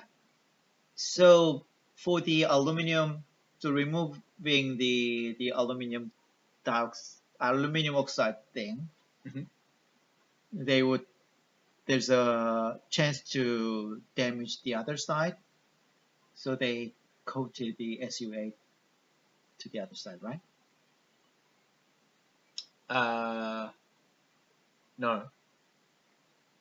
Oh, What they're well, saying is- they finished the process of one side. Yeah. They coat SU8 to protect the fabricated metasurface. Yeah. Well, not metasurface, but the fabricated nanopods on metasurface one side, right? Yeah. Then they go through the metasurface two side. And what they're saying now is that they go through the same fabrication process, except instead of using the ammonia and hydrogen peroxide to remove the aluminium oxide, they left it there because it would attack the cladding of metasurface 1, the SU8 cladding. All right. So metasurface 2, in fact, is actually silicon pillars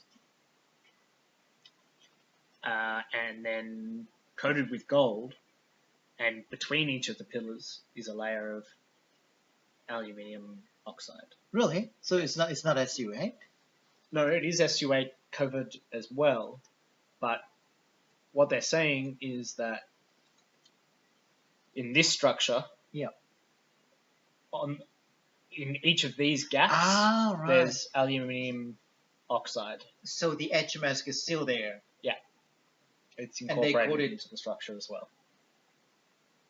And they coated SU8. Then they coat it with SU8. Then why they had to remove the... They had to remove it on this side so why? that the light could transmit through.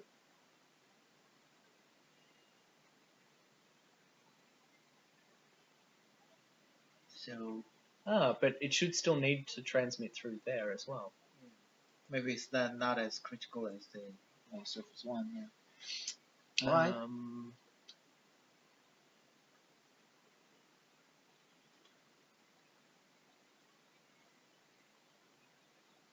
Yeah, so it says that oh, no, sorry, it's not in the gaps. My apologies.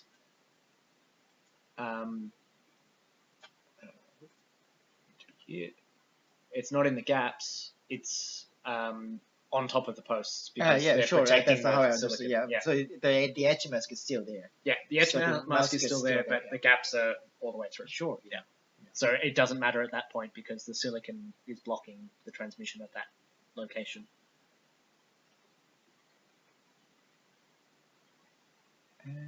Well, I don't know. Maybe it's not as critical as Metasurface one. Well, but still the reflection occurs on the gold surface. So Mostly, yeah. it would be better to remove this one if they could, but maybe it's not as critical as the Metasurface one in that sense. They could have done it. It's just laziness, actually. Because if they wanted to, they could have removed the SU8 with SU8 developer. Oh, yeah. They would have to process the material vertically. They could have removed the SU8 with developer and then done the ammonium peroxide etch to remove both the aluminium layers at the same time.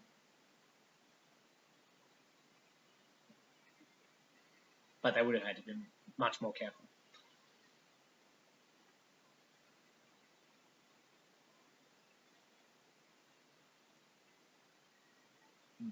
Because if you just fabricated the structure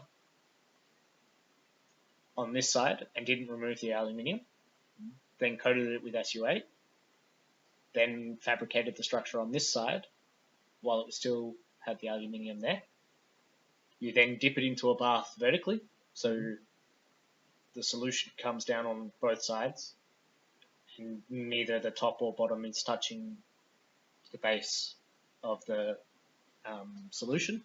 You strip off the SU8, and then you change to another bath to do the aluminium oxide etch.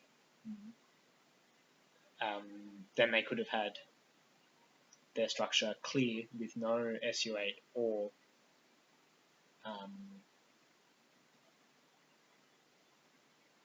metasurfaces. Yeah. But then, in order to deposit the SU8 for the second structure, which they deposit the gold onto, they would then need to use a wafer pair to do the spin coating, which would make it processing very tricky. Yeah. So actually, it's not laziness. It would probably... Yeah, they made enough effort already. Yeah. I think, yeah. All right, so a little bit of edge mask remaining is okay. So, right. Doesn't change much of the optical property. I should be more generous to them. They've done some fantastic work, it seems. Yeah.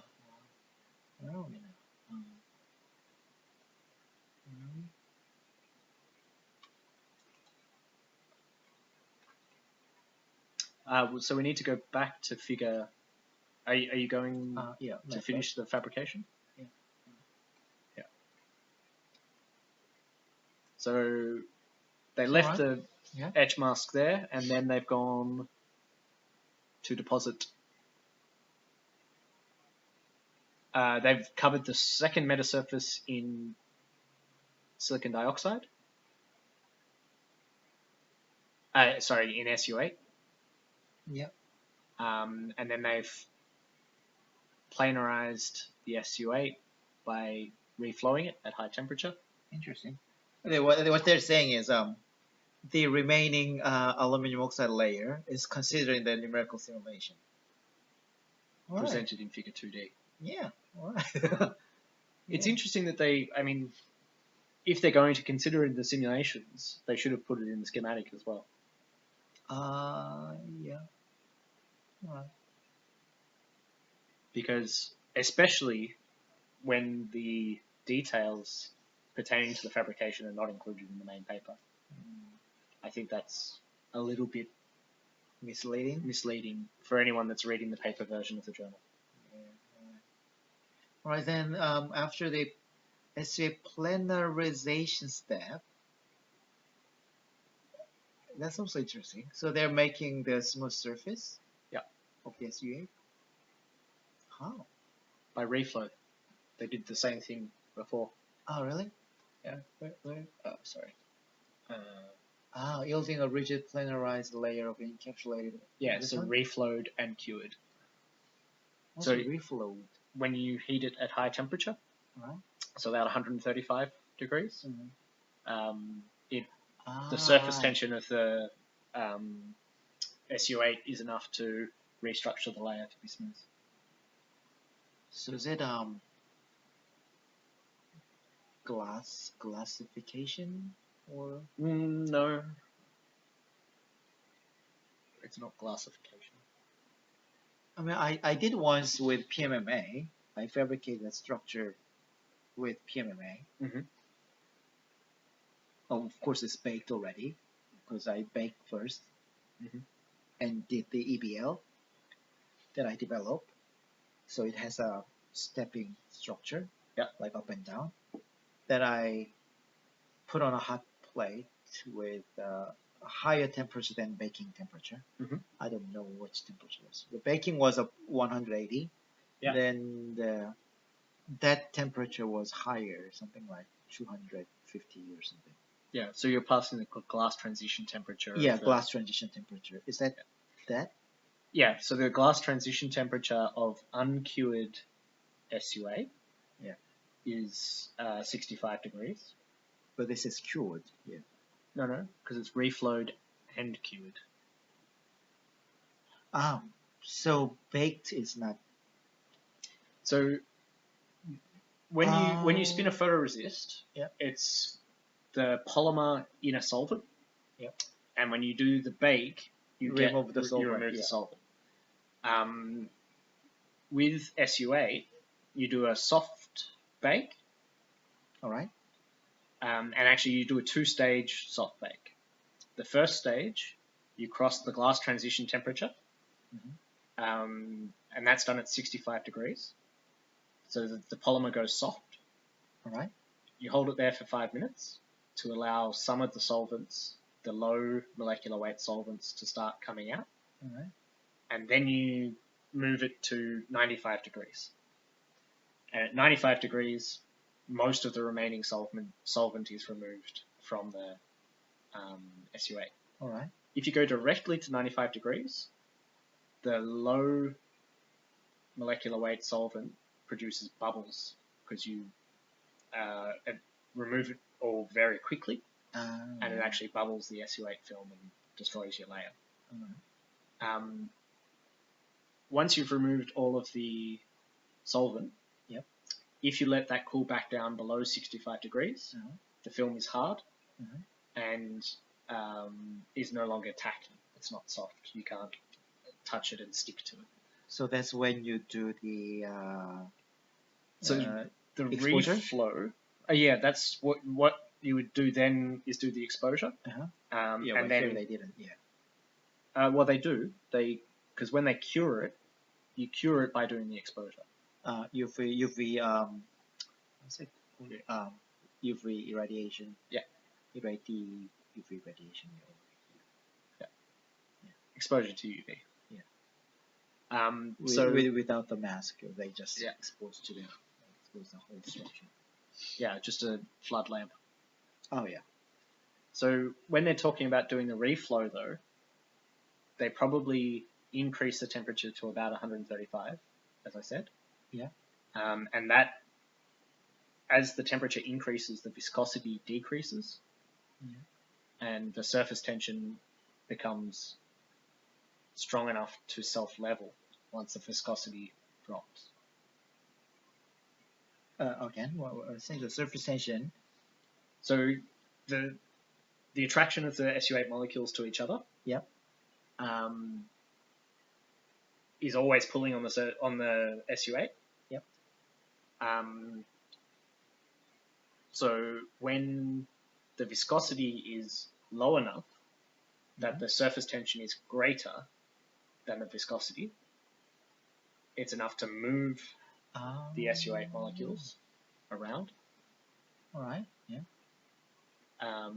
That's when you get the planarization and the reflow. Interesting. I see. Surface tension is greater than viscosity. Yeah. Then it becomes flat. Yeah.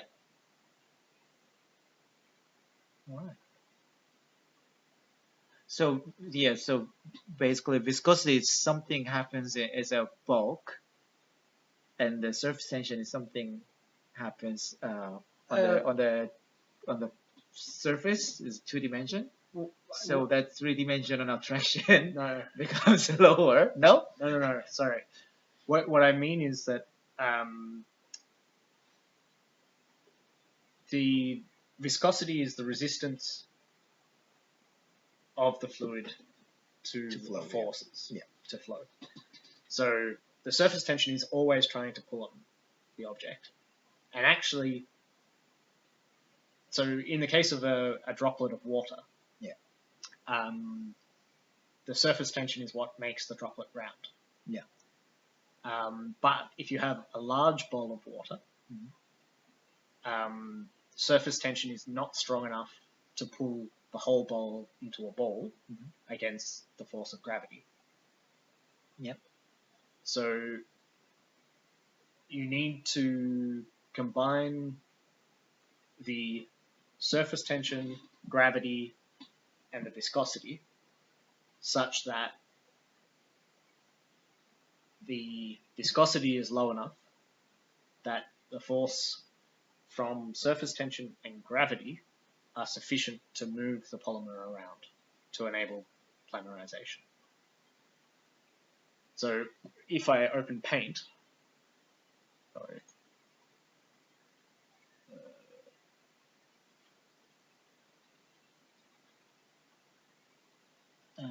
Yeah.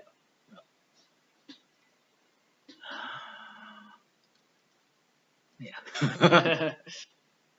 And this paint is not showing there, so we can maybe. Oh, maybe I can just draw it directly in the PDF. Maybe that's faster.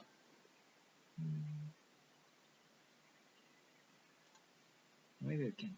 I think I can just draw it in the PDF. Yeah. I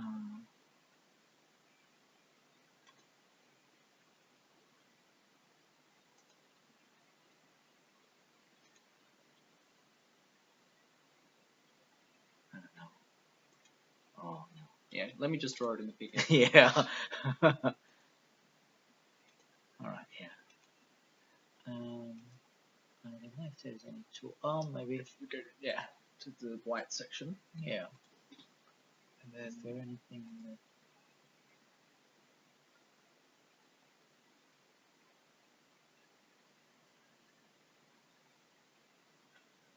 it says Adobe Reader, so I'm not sure if you can draw anything here. Or maybe yeah, a home, yeah. There's a highlighter and or I'm sure one of these must. I don't know. Yeah. Well, I think I understood what basically you mean that. Well, yeah. Yeah, okay, so we can't draw the diagram, but the idea is basically if you have ripples of the... So there are three factors. The one is surface tension and viscosity and gravity. So those three should have a right number. Yeah, you have to have the balance of those forces in order to get a flat film. But for example, well, just very, very vaguely, if I say, if surface tension is too high, then it's higher than gravity, then it will form a droplet. Or, well... Yeah, so if the surface tension is too high, you get a convex formation of the surface. Yeah. So that will create a standing droplet on the surface of your structure. Yeah. If it's too low, it won't be enough to pull any dips in the structure up against gravity. All right. Yeah. All right. So it will make something like... If it's too low, it will end up with a concave structure. Yeah. Assuming that the edges of the structure have something supporting structure in the surrounding. Yeah, and that's otherwise it will just flow out. Yeah, otherwise it will just flow out. Yeah, and that's the that's where you get the meniscus in water. The surface tension is not strong enough to pull against gravity, so you get a downwards facing meniscus. But in some materials, you get an upwards facing meniscus. Yeah. So that's about surface tension. And when viscosity is if it's high, it's difficult to flow. Yeah. So if viscosity is higher than the surface tension and gravity, then it doesn't move at all. All right. Yeah. If the viscosity is lower than surface tension, but not lower than gravity, then you can get pulling up of dimples. And then if the viscosity is lower than the surface tension and gravity, then you can get spreading of the liquid across a surface and raising of the dimples. So this to make this reflow, where is it? Reflow. Yeah. So for the condition of reflow,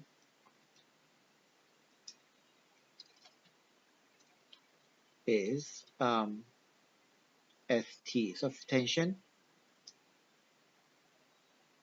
Well, it should be greater than viscosity, right? Yeah. Viscosity. And what about gravity?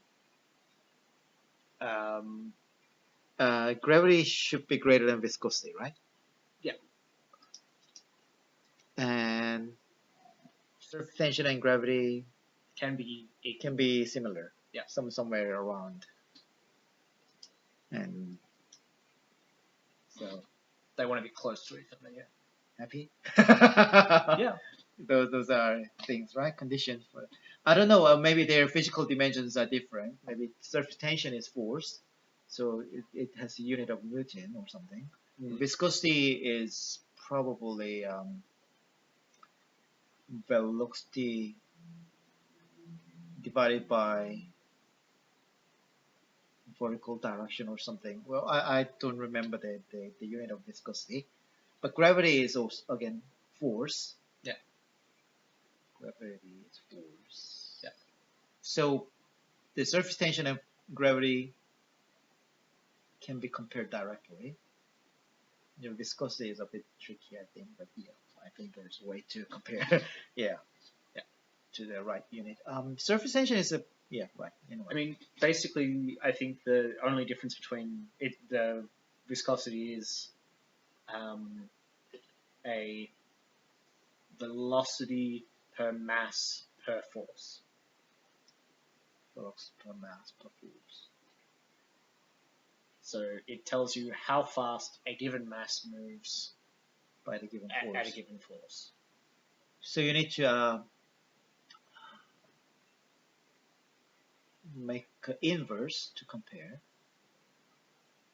how much force you need to move the mass. No. Oh, well, interesting. No. Wait.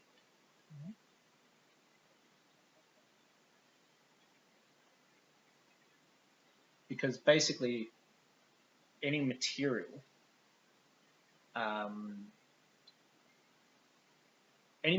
will move if you put enough force into it. And any material will move if you put a small amount of force over a long amount of time. So those two things approach infinity as you go to less and less force. The amount that it moves becomes less and less, or the time that it takes to move the same distance becomes infinite. So in that unit, it means if the number is high, that means you either need a long time or a large force to make any motion in that material.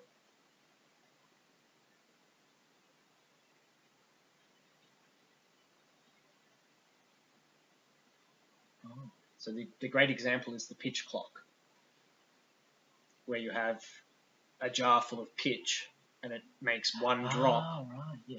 every 50 years. So if the number is higher, that means it's difficult to move. Yeah. So, so heating things lowers their viscosity, as a general rule. So then I don't know. Well, there's force in the unit, but it cannot be directly compared with tension. No, and as I say, it's not a direct comparison. Yeah. Because the surface tension is constantly pulling, and the gravity is constantly pulling on the wafers, depending on the orientation of the wafers. But if you want to do reflow at room temperature, you would wait an infinite amount of time for that polymer to level itself out. Yeah. But by heating it up, you reduce the viscosity and accelerate the process. All right. Thank you. Well, you really help a lot with the experience of the SU8 and the fluid. We chose the right article. Yeah. Yeah. And where are we now? Well, we go to figure 4 now. Are you happy with the? Well, they use HSQ here. Yeah. Anyway, yeah. Let's get back to to the main. To reduce the reflection, apparently, it's an anti-reflection coating on Metasurface 1. Ah.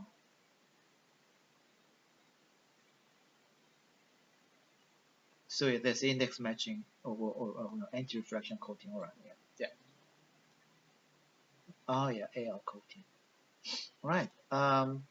Figure 4. So they should show in figure 4. What should they show?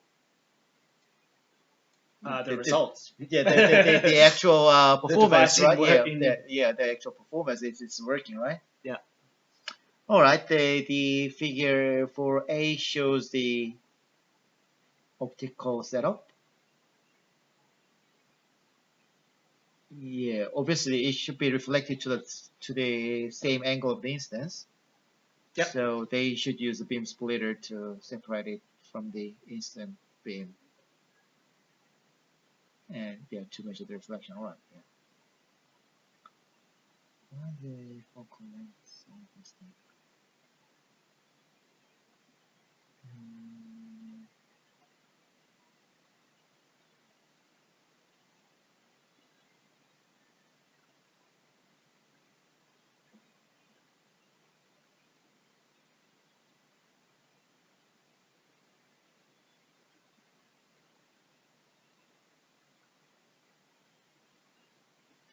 Why the beam splitter should be located on the focal distance? I'm not sure.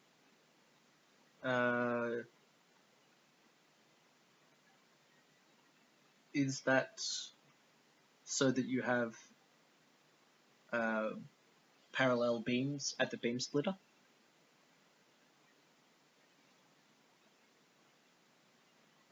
Yeah. Because that means that, it needs to be parallel beams at the beam splitter so that all of the light coming in is at the same incident angle.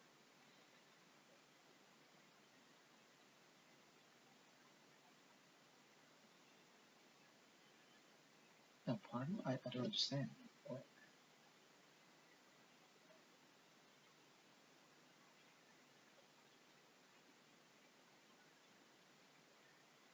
Well, it doesn't matter. It's already parallel from just here, from to the infinite. That's what parallel means. Because the object is already in the focal plane. So whatever scattered from the object, it shouldn't matter for the focal length of the. Yeah, but I don't know why they bothered to put the beam splitter on the focal length here and here again, and here again. Well, this makes sense because it's imaging plane, but yeah. Anyway, that's a detail that maybe there is a good reason to make it improve the performance, I guess. Yeah, I don't know. All right, so they're collecting the image. Basically, they just need to rotate the sample.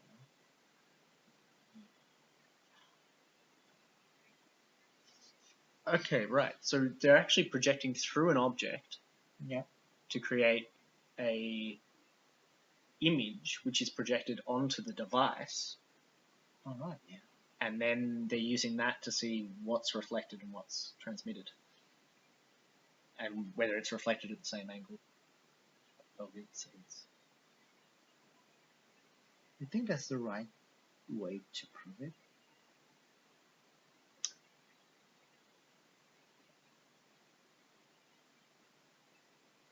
That's actually a really interesting thing, because what I was saying earlier about the light passing through the object, not necessarily coming back out at the same point, I said the light that travelled through this part might be reflected back from here and come out with a different incident angle at this point. Yeah, it and should, be it should reflected reflect it back. back. Yeah. But actually, by doing it with an image, they prove that the light is not only being reflected back with the same angle of incident, yeah, but the same point. Yeah, so but the same spatial information. They can reform the same image, which is beautiful. But still, is that the right way to prove it?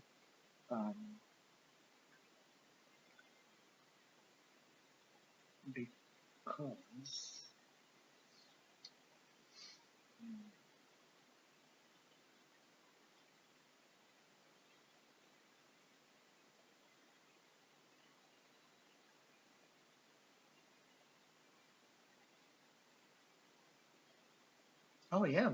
maybe that's the right way.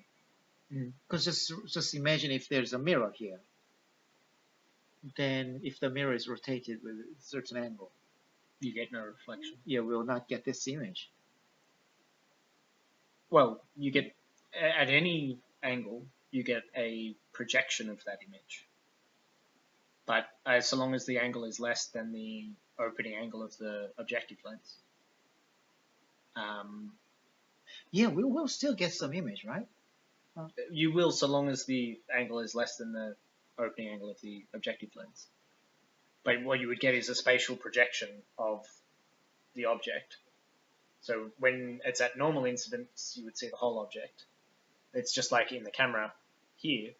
At normal incidence, you see the whole object, and then as I tilt my hand, it gets shorter. Then what if they will?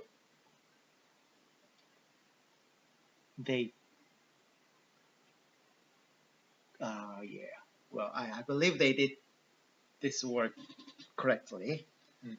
But what if they just tweak this lens and the camera, and they could reform something very similar? Well, just imagine if this mirror is just the silver mirror with 100% reflection. Yeah, but if it's tilted a bit, like 10 degrees or 20 degrees. So if you only tilt it 10 or 20 degrees, you would still see a shortening of the image on both sides and a compression of the spacing between any of the objects in the image. Well, yeah, that kind of distortion or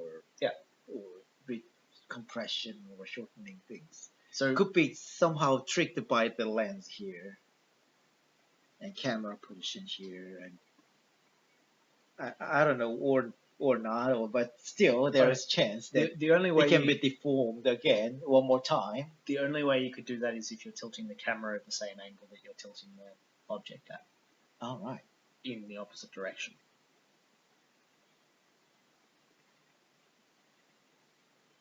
Oh, what about the lens? Tilting the lens wouldn't do that. If decentered and tilted. I don't think tilting the lens would do it. Because you would then be directing the light further away from your camera. But I don't think that that's what they've done. If you have a look, I can already start to see that this thing, the image is there. Yeah. And you can see already that the spacing between the resolution markers is consistent between the two images, even at the 10-degree shift. And the other thing that you do see is the objects are flipped.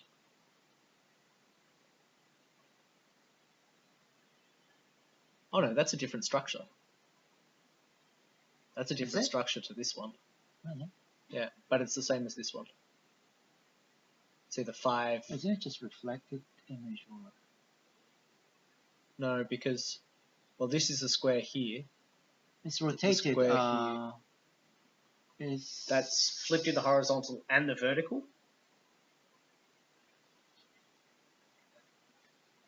Yeah. Yeah. So yeah. I see. So you see this thing is now flipped and mirrored. Mirrored again. Yeah. Right. Yeah.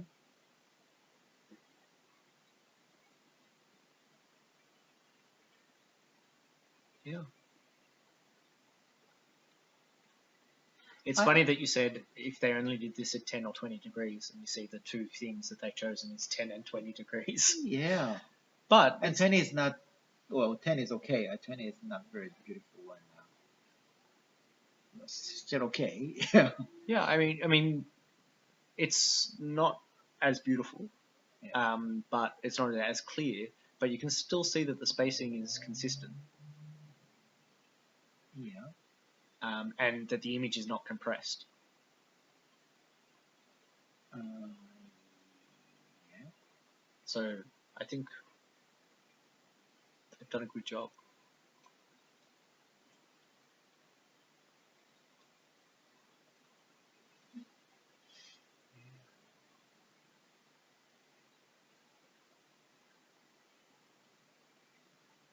Well, anyway, I should ask that question. Is this the right way to prove the concept?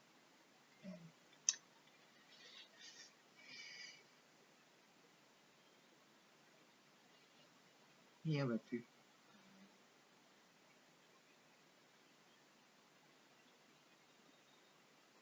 so the big question I have is, what is the opening angle of the objective lens?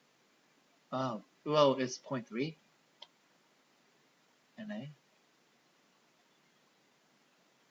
So I'm not very good with lenses. I'm not actually an optics guy. 0.3 means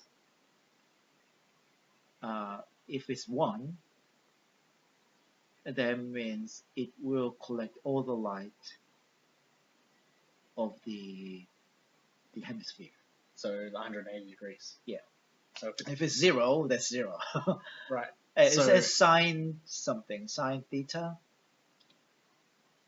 Yeah, sine theta. Let's just say it's sine theta. So it's 90 degrees. That's 1. So the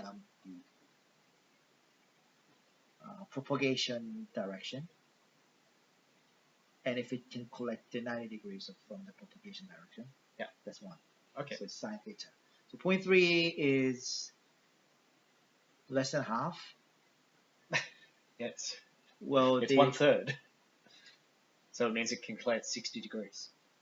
Sine 30 is half, right?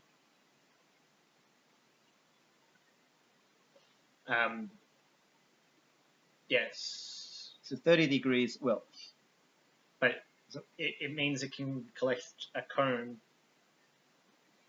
So if 90 degrees is 1, then 1/3 of that is 30 degrees from the normal. No, it's sine theta. So sine 30 is half, right?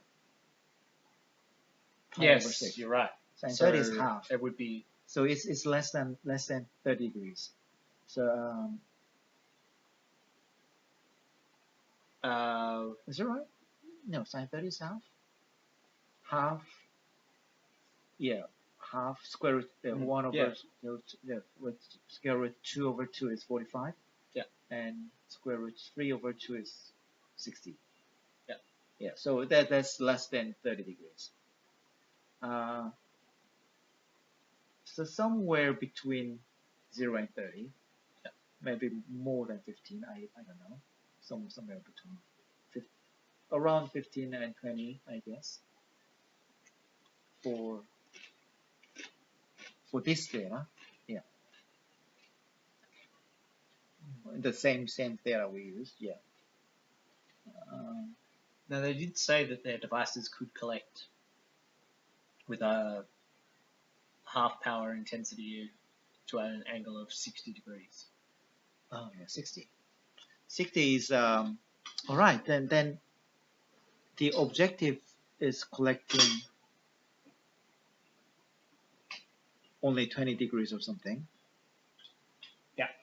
That means if the angle is tilted with 60 degrees, you should have no reflected light that was reflected in the standard very little. Yeah. I don't know how much is divergent to the thing then, but still very. You should collect very little. Yeah. Yeah.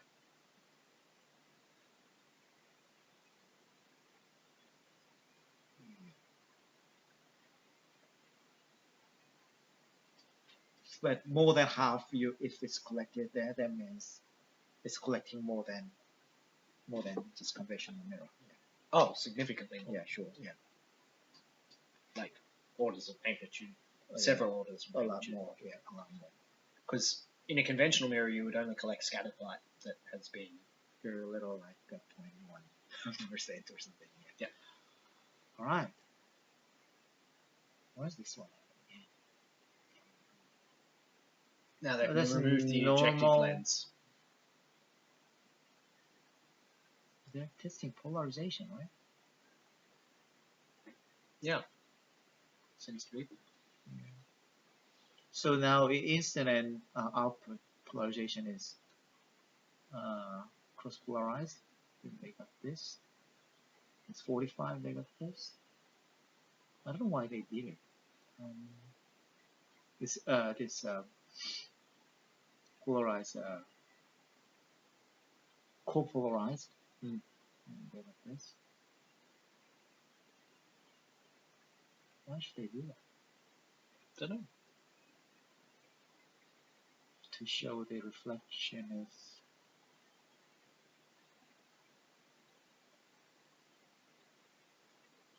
I don't know.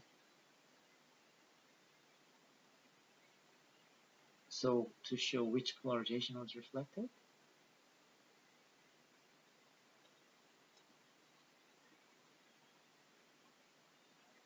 But it seems that all of the polarizations are reflected. Basically, the instant polarization is reflected, but with some other polarization included. So there is some polarization change in the reflection. Yeah. So these are very similar. So yeah. So basically, most of reflection keeps the same polarization. Yeah. It's actually interesting in the third diagram there, the P1, with the cross polarization. Yeah. It seems to indicate that there's almost no light coming through at polarization 2.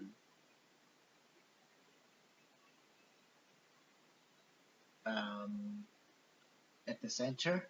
Yeah. What's the center?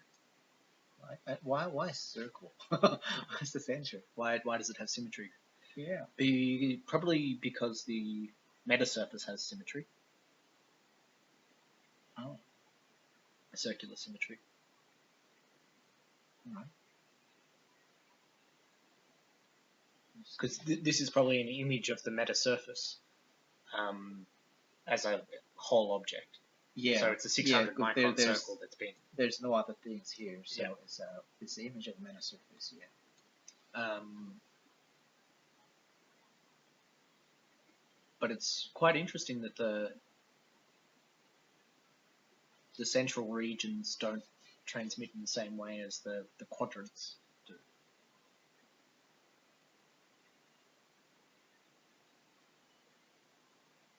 Let's see what they say about it. Yeah, would you go for the caption? Yeah. All right. Yeah. You want me to read it? Yeah. All right. Characterization of the wavefront and polarization modifications by the retroreflector. So A is an illustration of the measurement setup, which is what we worked out, and measured images of the object on the back side of the gold mirror and the retroreflector as a function of the retroreflector rotation angle. Okay, so in this image then, this is on the back side of the gold detector, which means that the gold is actually not fully reflective. It's transmitting some. Oh. Right? Oh, was it saying that or? Oh, actually no, sorry. My apologies. They probably spin this around, so they measure this image. They probably spin the sample around, so they're measuring the image, they're projecting the image onto the gold detector, and looking at it here. And then they flip it around and project it onto the metasurface, and that's the measurement here. So the retroreflector also flips the image vertically and so the retroreflector vertically and horizontally. Yeah, so in a standard mirror, it only flips it horizontally. Yeah. But retroreflector it flips only vertically. Well, it flips vertically and horizontally. No, then it should. If it's already flipped on horizontally. Yeah. But this and this have a vertical and horizontally flipped relation. That means this is flipped only vertically. No, because you're not projecting the flipped image onto this. You're only... No, this is reflected. Yeah, this so is reflected, already... and this is also reflected. Yes. So... The relation between between I see what you're saying. Yeah, I see what you're saying. The relation between these two flipped twice. Yeah. So if this is already flipped once, then this is flipped once on the other way. Yeah. Am I right? You're right. Saying right. Yeah. But why? So the reflection of the retroreflector is flipping the image in a different way. Well, I mean, it would make sense that the retroreflector is flipping the image in a different way because the incident angle is being, you're adding the inverse momentum to change the direction that the light is traveling in. So that would make sense that it flips it in a different way, but it's... So if they... So in this case, they accidentally rotate in this way. But if they rotate it in a different way, it will flip again back to the original image. So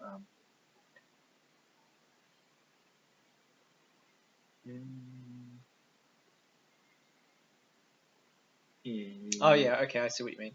So a 180-degree rotation of this object produces this image. It's not actually flipped twice. It's rotated 180 degrees. Yeah. Which is equivalent to flipping twice. I'm intrigued as to how this transform actually plays out. Oh, so they're the same image, right? Just rotated in. It's the same. Yeah, it's the same image, either flipped twice or rotated 180 degrees.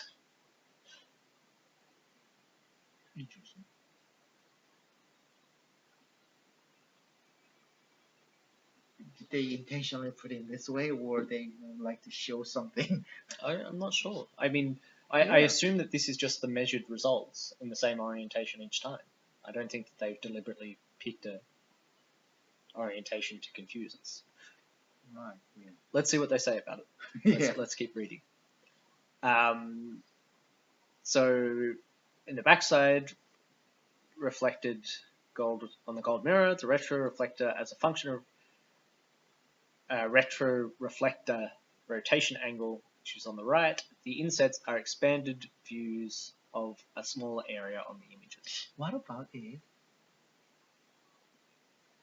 this backside gold mirror is they shifted the sample translation, shifted to avoid the metasurface area, then they just measure the reflection on somewhere. Okay. So rather than rotating the substrate all the way around, they could just measure in a section that's that's probably a much easier way to make the measurement. That's probably the same reflection. They will have the same reflection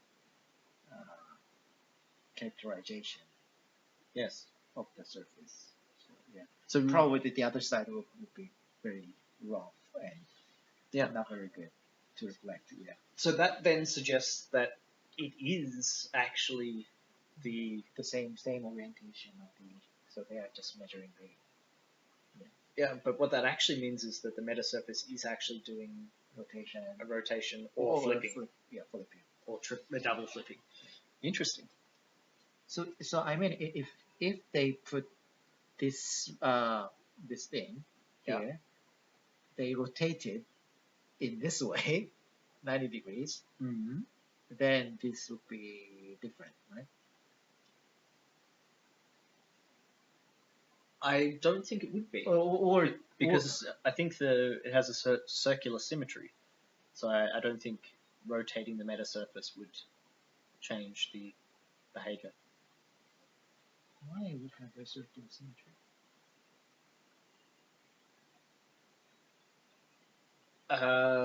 Well, sorry, I should say hexagonal symmetry.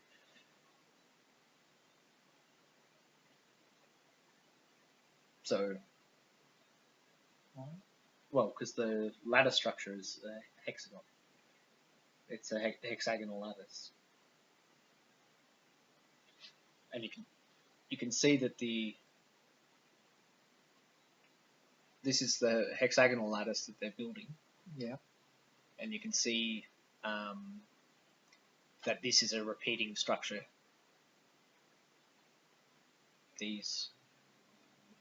So basically, this is a unit. This would be a unit cell here. This whole section, and when you look at the SEM image, you can see that that's a repeating structure. So I think rotating it by 90 degrees. Oh, actually, no, you're right. Rotating that by 90 degrees should mean the rotation that you observe in the image is flipped by 90 degrees, by 180 degrees. Because then these pillars would be oriented at 45 degrees to where they're currently oriented. So the rotation would happen in a different plane. It doesn't have circular symmetry, you're right. Well, 45 degrees doesn't sound right. Well, anyway, so if you rotate the structure by 90 degrees... Well, if it has a hexagonal lattice, then it should be 30 or 60, not 45. If you rotate 90 degrees. Yes, you're right. You're right. Yeah, but what I mean is, well, it has a lattice, hexagonal lattice as a unit cell, but I don't know how they make the gradation or gradient on the surface. So maybe it doesn't have hexagonal symmetry, they just make gradually on one direction to work it best for one rotational direction. That's actually one of the interesting things that I'm not quite sure I understand from what we've read of the paper so far. Yeah. Is the structure spatially varying? I think so, yeah. As well? Yeah. No, not spatially varying, but spatially, I think they keep the lattice constant as one number, but they change the diameter. But also, I think they change the diameter gradually. Well, they have probably some unit cell of the one set. So to make work, the one part of the metasurface works as something. Then also change, they repeat the thing, but also changing some parameters. Yeah.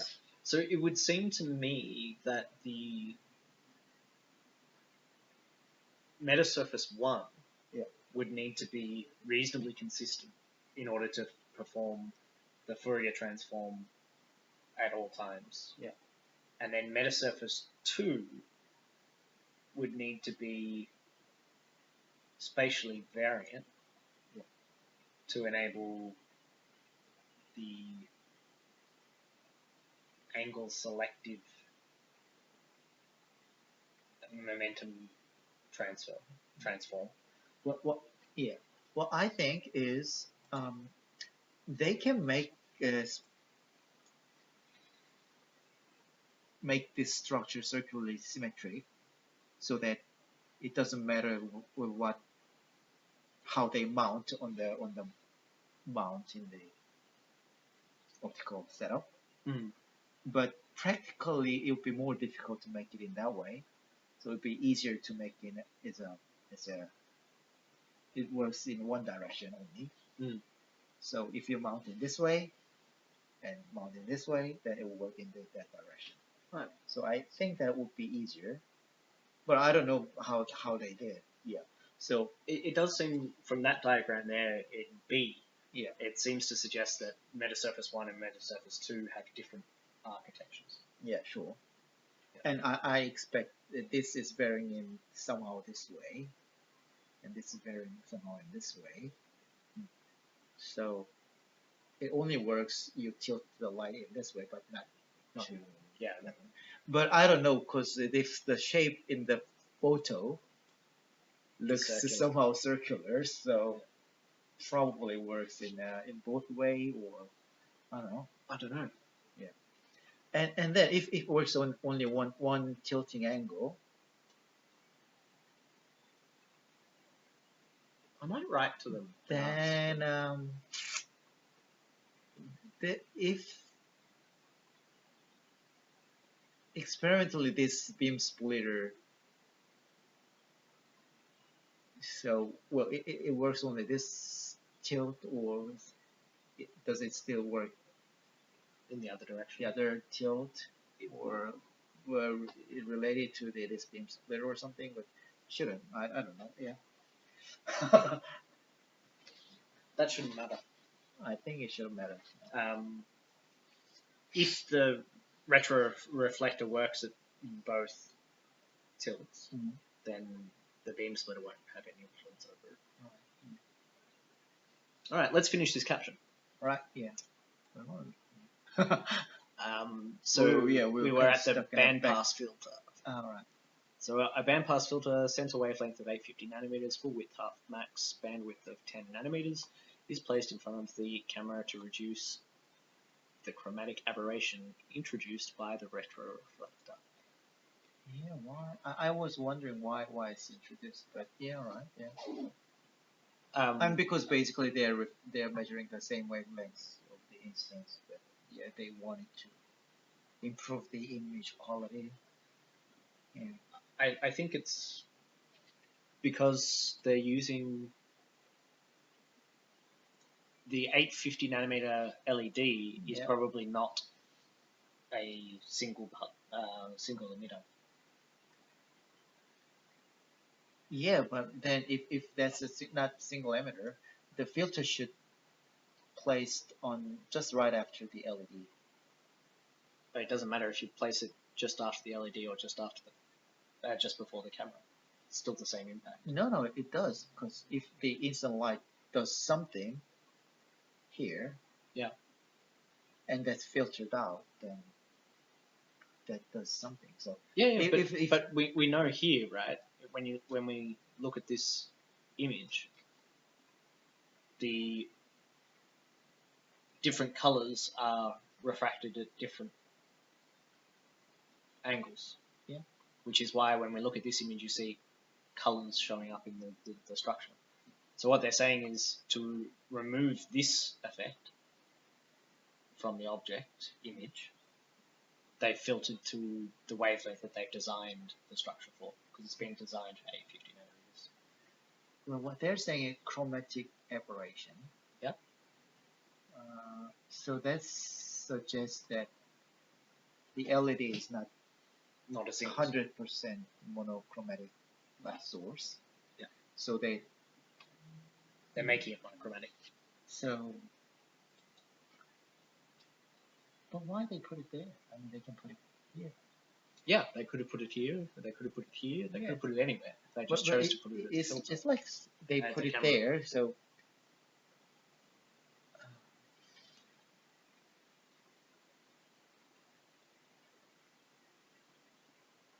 The silicon somehow works to broaden their light. And so they filter out. That's a long bow to draw. Well.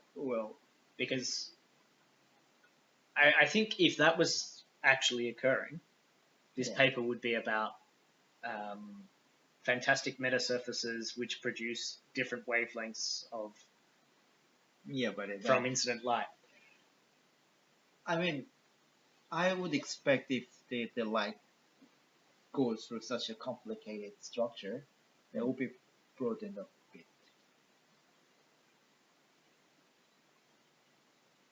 But I don't know. Like the wavelength of the light would be broadened? Yeah. But I don't know, it can be easily filtered with one filter, because maybe the broadening is not very significant. Then it couldn't be filtered with some. What's the filter? It's 10 nanometer bandwidth. Then it can be filtered, I think. Yeah. So if the filter is the purpose of the filter is fully to avoid the chromatic aberration, then it should be placed right next to the light source. But if it's filtering something happening in the metasurface. I mean, from my perspective, I don't think it's relevant. Well, it's not a big thing to. Yeah. I think. Yeah, it's not degrading the quality of the whole research. Yeah. So, yeah. Let's keep moving. Why did anyway, I wouldn't put it if it doesn't. You know what probably happened? What? The professor said, "Put it there." Put in a filter. Yeah. And a PhD student went in and went, camera slot, bang, filter, done. And then at the end of the experiment, he showed the results. The professor said, "Oh, this is great. Let's write it up." They went through the whole thing, and then 6 months later, the professor said, "Why have you got the filter in this part?" And the PhD student said, "Well, I just stuck it there." And the professor said, "You should have put it at the beginning." And the PhD student said, "Do you want me to spend 3 months taking the measurements again?" And the professor said, "No, don't worry about it." That's probably what happened. I don't know why. Yeah, but anyway, so if this chromatic aberration is just by retroreflector, means the instant light should have some broadband. It has to have for it to be chromatic aberration. Yeah, there has to be some chromaticity. Yeah, probably the instant light. So, yeah. I don't think they're trying to hide anything. All right, yeah. maybe I'm being too generous, but anyway, I don't like the filter position here. Yeah, and that's fine. You can have your preference about it, but the fact that they show us this picture, which clearly indicates the chromatic aberration that you see, Yeah, well, maybe this was done by the shining the white light and take a picture. Yeah, it is done by shining white light and taking a picture. Oh, yeah. But that clearly demonstrates that there's chromatic aberration. Right, yeah. So I'm pretty happy that they're saying to make sure that that chromatic aberration has no influence on our measurement. All right. We're putting in a filter. I don't care where it goes, but I'm less pedantic about that than you are. All And, right. you can have your opinion about that. You're right. It would be better to go directly after the object, or even directly before the object. Before the object is the best. Yeah. Yeah. Then it wouldn't degrade any quality of the Image. Yeah. Yep. All right. Yeah. All right. Where are we? I'm sorry, I stopped too much. Okay. Yeah. No problems. So we're still here. We just finished the bandpass filter. All right. Yeah. Okay. So number B is an illustration and setup used for characterization of the polarization of the retroreflector and the images recorded by the camera for different orientations of the polarization axis for P2. Areas of the retroreflector where horizontally polarized incident light is deflected with TE and TM polarizations are labeled BS. A label and yeah. Are labeled. Yeah. BS beam splitter, L lens, PC polarization controller, FC fiber collimator. Oh, is it P- FC? All right. Is it fiber? Where's fiber?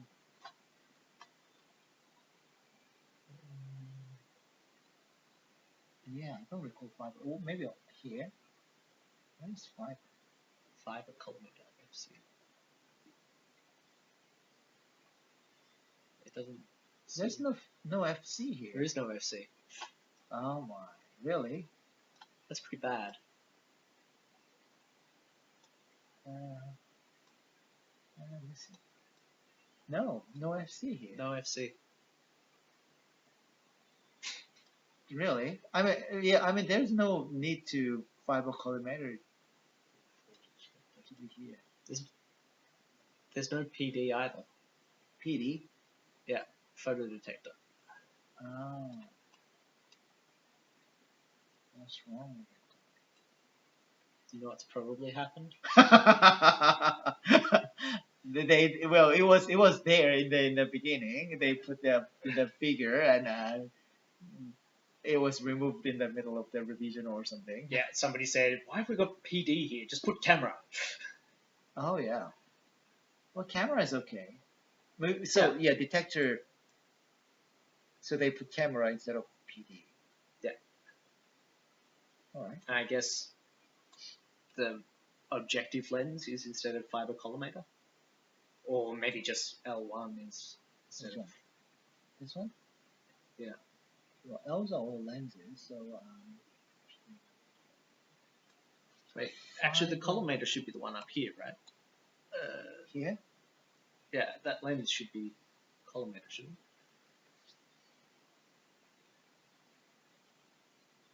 Fiber collimator. Why they use fiber? But the whole optics is on the free space, right? I think so.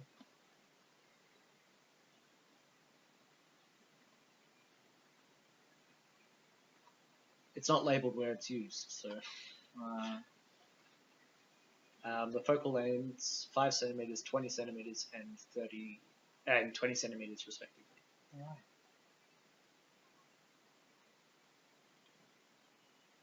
So what was the question that we had here? Why did they measure the polarizations, and why do we get this one? That's interesting. TE polarized deflected rays and TM polarized deflected rays.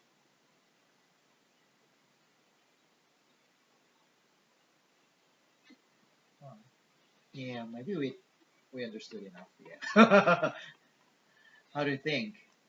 I think it's a really interesting article. All right. would you summarize what's this work?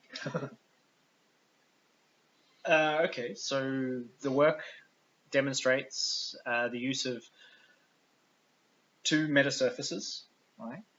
To produce a retroreflector, which enables a surface to reflect light back at the same angle that the light was incident on the surface.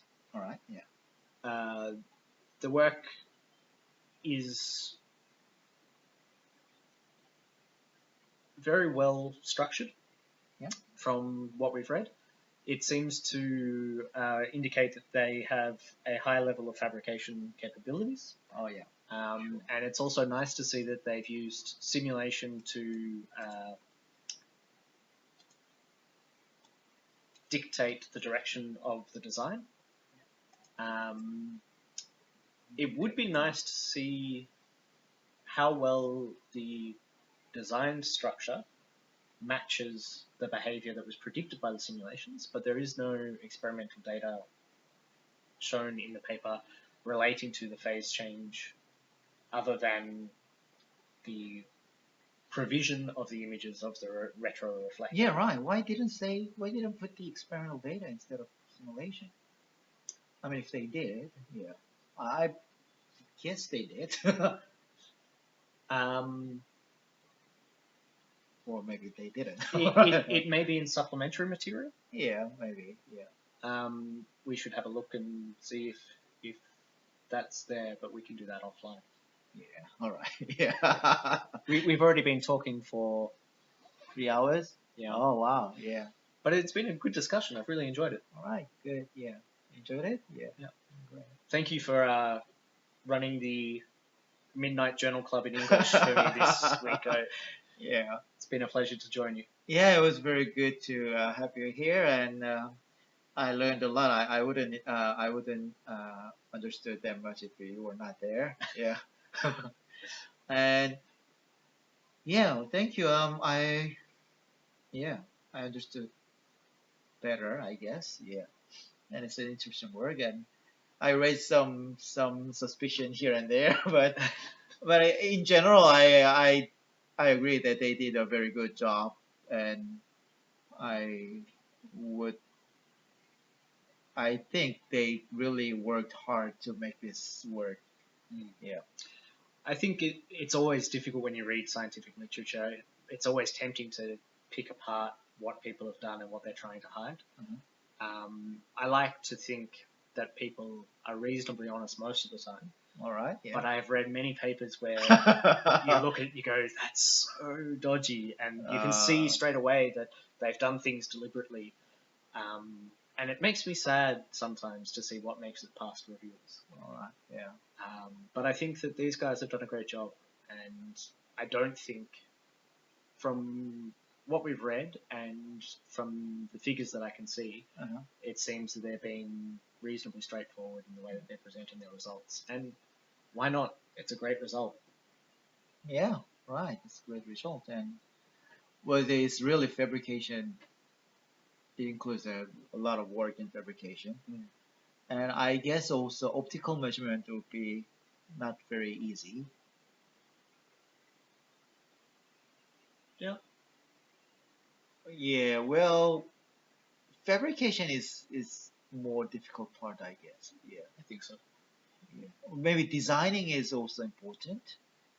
We didn't really go through how the design works, but yeah, maybe the designing part would be kind of difficult. Yeah. This paper is, I think it's really worth reading the supplementary material associated with this paper, because I'd like to know more about exactly how those metastructures are actually functioning. It may be covered in the body of the text. Oh yeah, sure. Yeah. But it's definitely worth reading through and having a look at that, because I think combinations of metastructures like what they're suggesting here could be really interesting, or could have really interesting applications for handling signal processing. So what they've demonstrated here is that you can perform two separate mathematical operations on incident light. Yeah. if you can do that in an angle-dependent way and have one of those mathematical transforms providing information, then it could have some really interesting applications, I think. Yeah, right. Yeah.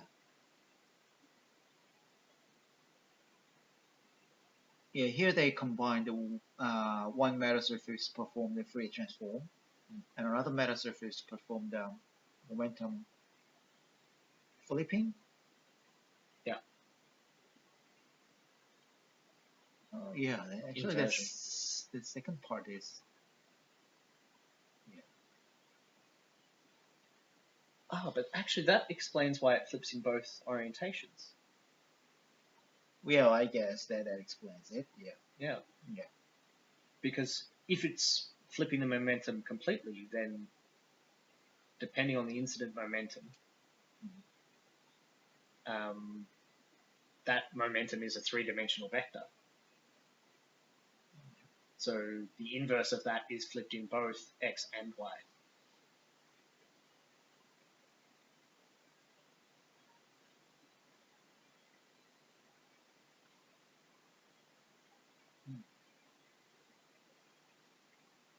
I don't know. I think they only tilted the angle in one direction. But the image is still flipped in both directions. Yeah. Either that or rotated by 180 degrees. Yeah. But that makes sense if you consider that the light is a three-dimensional vector. So if it is doing a direct momentum inversion in the plane of the device, then that should flip it in x and y. Yeah. Yeah, I never think about. Yeah. I think basically the retroreflector would introduce one more flip, or a flip in another direction. Yeah. Yeah, it's really interesting. All right. Yeah. Thank you for today, and all right. Let's finish here. Let's say goodbye. Bye. We should actually do one thing. Let's leave on the video footage from this paper. So the experimentalists have provided us with a... Oh, right, yeah. So yeah, there's a video. Yeah. Yeah, we wanted to. Yeah, we plan to watch this one. Oh yeah. All right. Yeah. This is a video in the supplementary information. So this is showing the reflectance as a function of the angle as they tilt the retroreflector. Yes. So in a normal mirror, what you would see is initially, once the angle increased above the numerical aperture of the lens, you would see no reflected light at all. In the case of the retroreflector, what we're observing is the compression of the image formed on the retroreflector as a function of angle due to the footprint of the incident light onto the retroreflector. But we're still seeing significant reflection up to, I think they stopped at about 53. So we see significant reflection up to 53 degrees,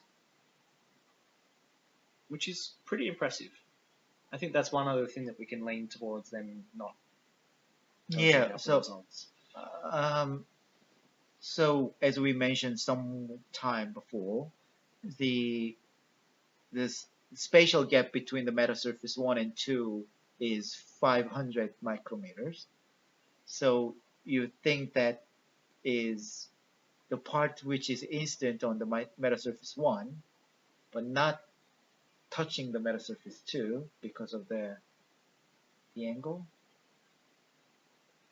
Yes, so- it's actually two things. It's the part incident on Metasurface 1 but not being reflected by Metasurface 2, and it's also as you tilt the object, if I have a dot, oh no, it would get larger, the footprint, wouldn't it?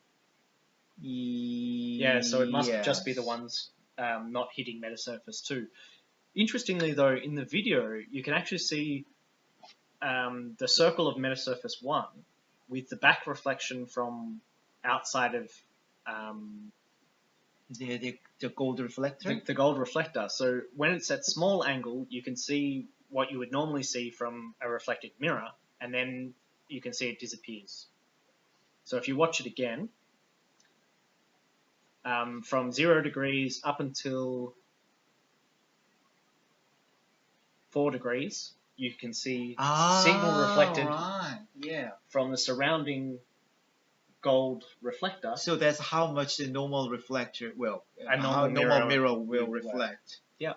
So that's actually a great video because it demonstrates both the behavior of a normal reflector and the behavior of the retroreflector in the same video. Yeah, so we can see the contrast between the retroreflector and the background is more significant when the angle becomes greater. Yeah. Yeah. All right. Yeah, I almost forgot about the video, and thank you for reminding me about this video clip. Yeah. All right. Yeah. Let's say goodbye to the audience. Yeah. Bye bye, and see you next time.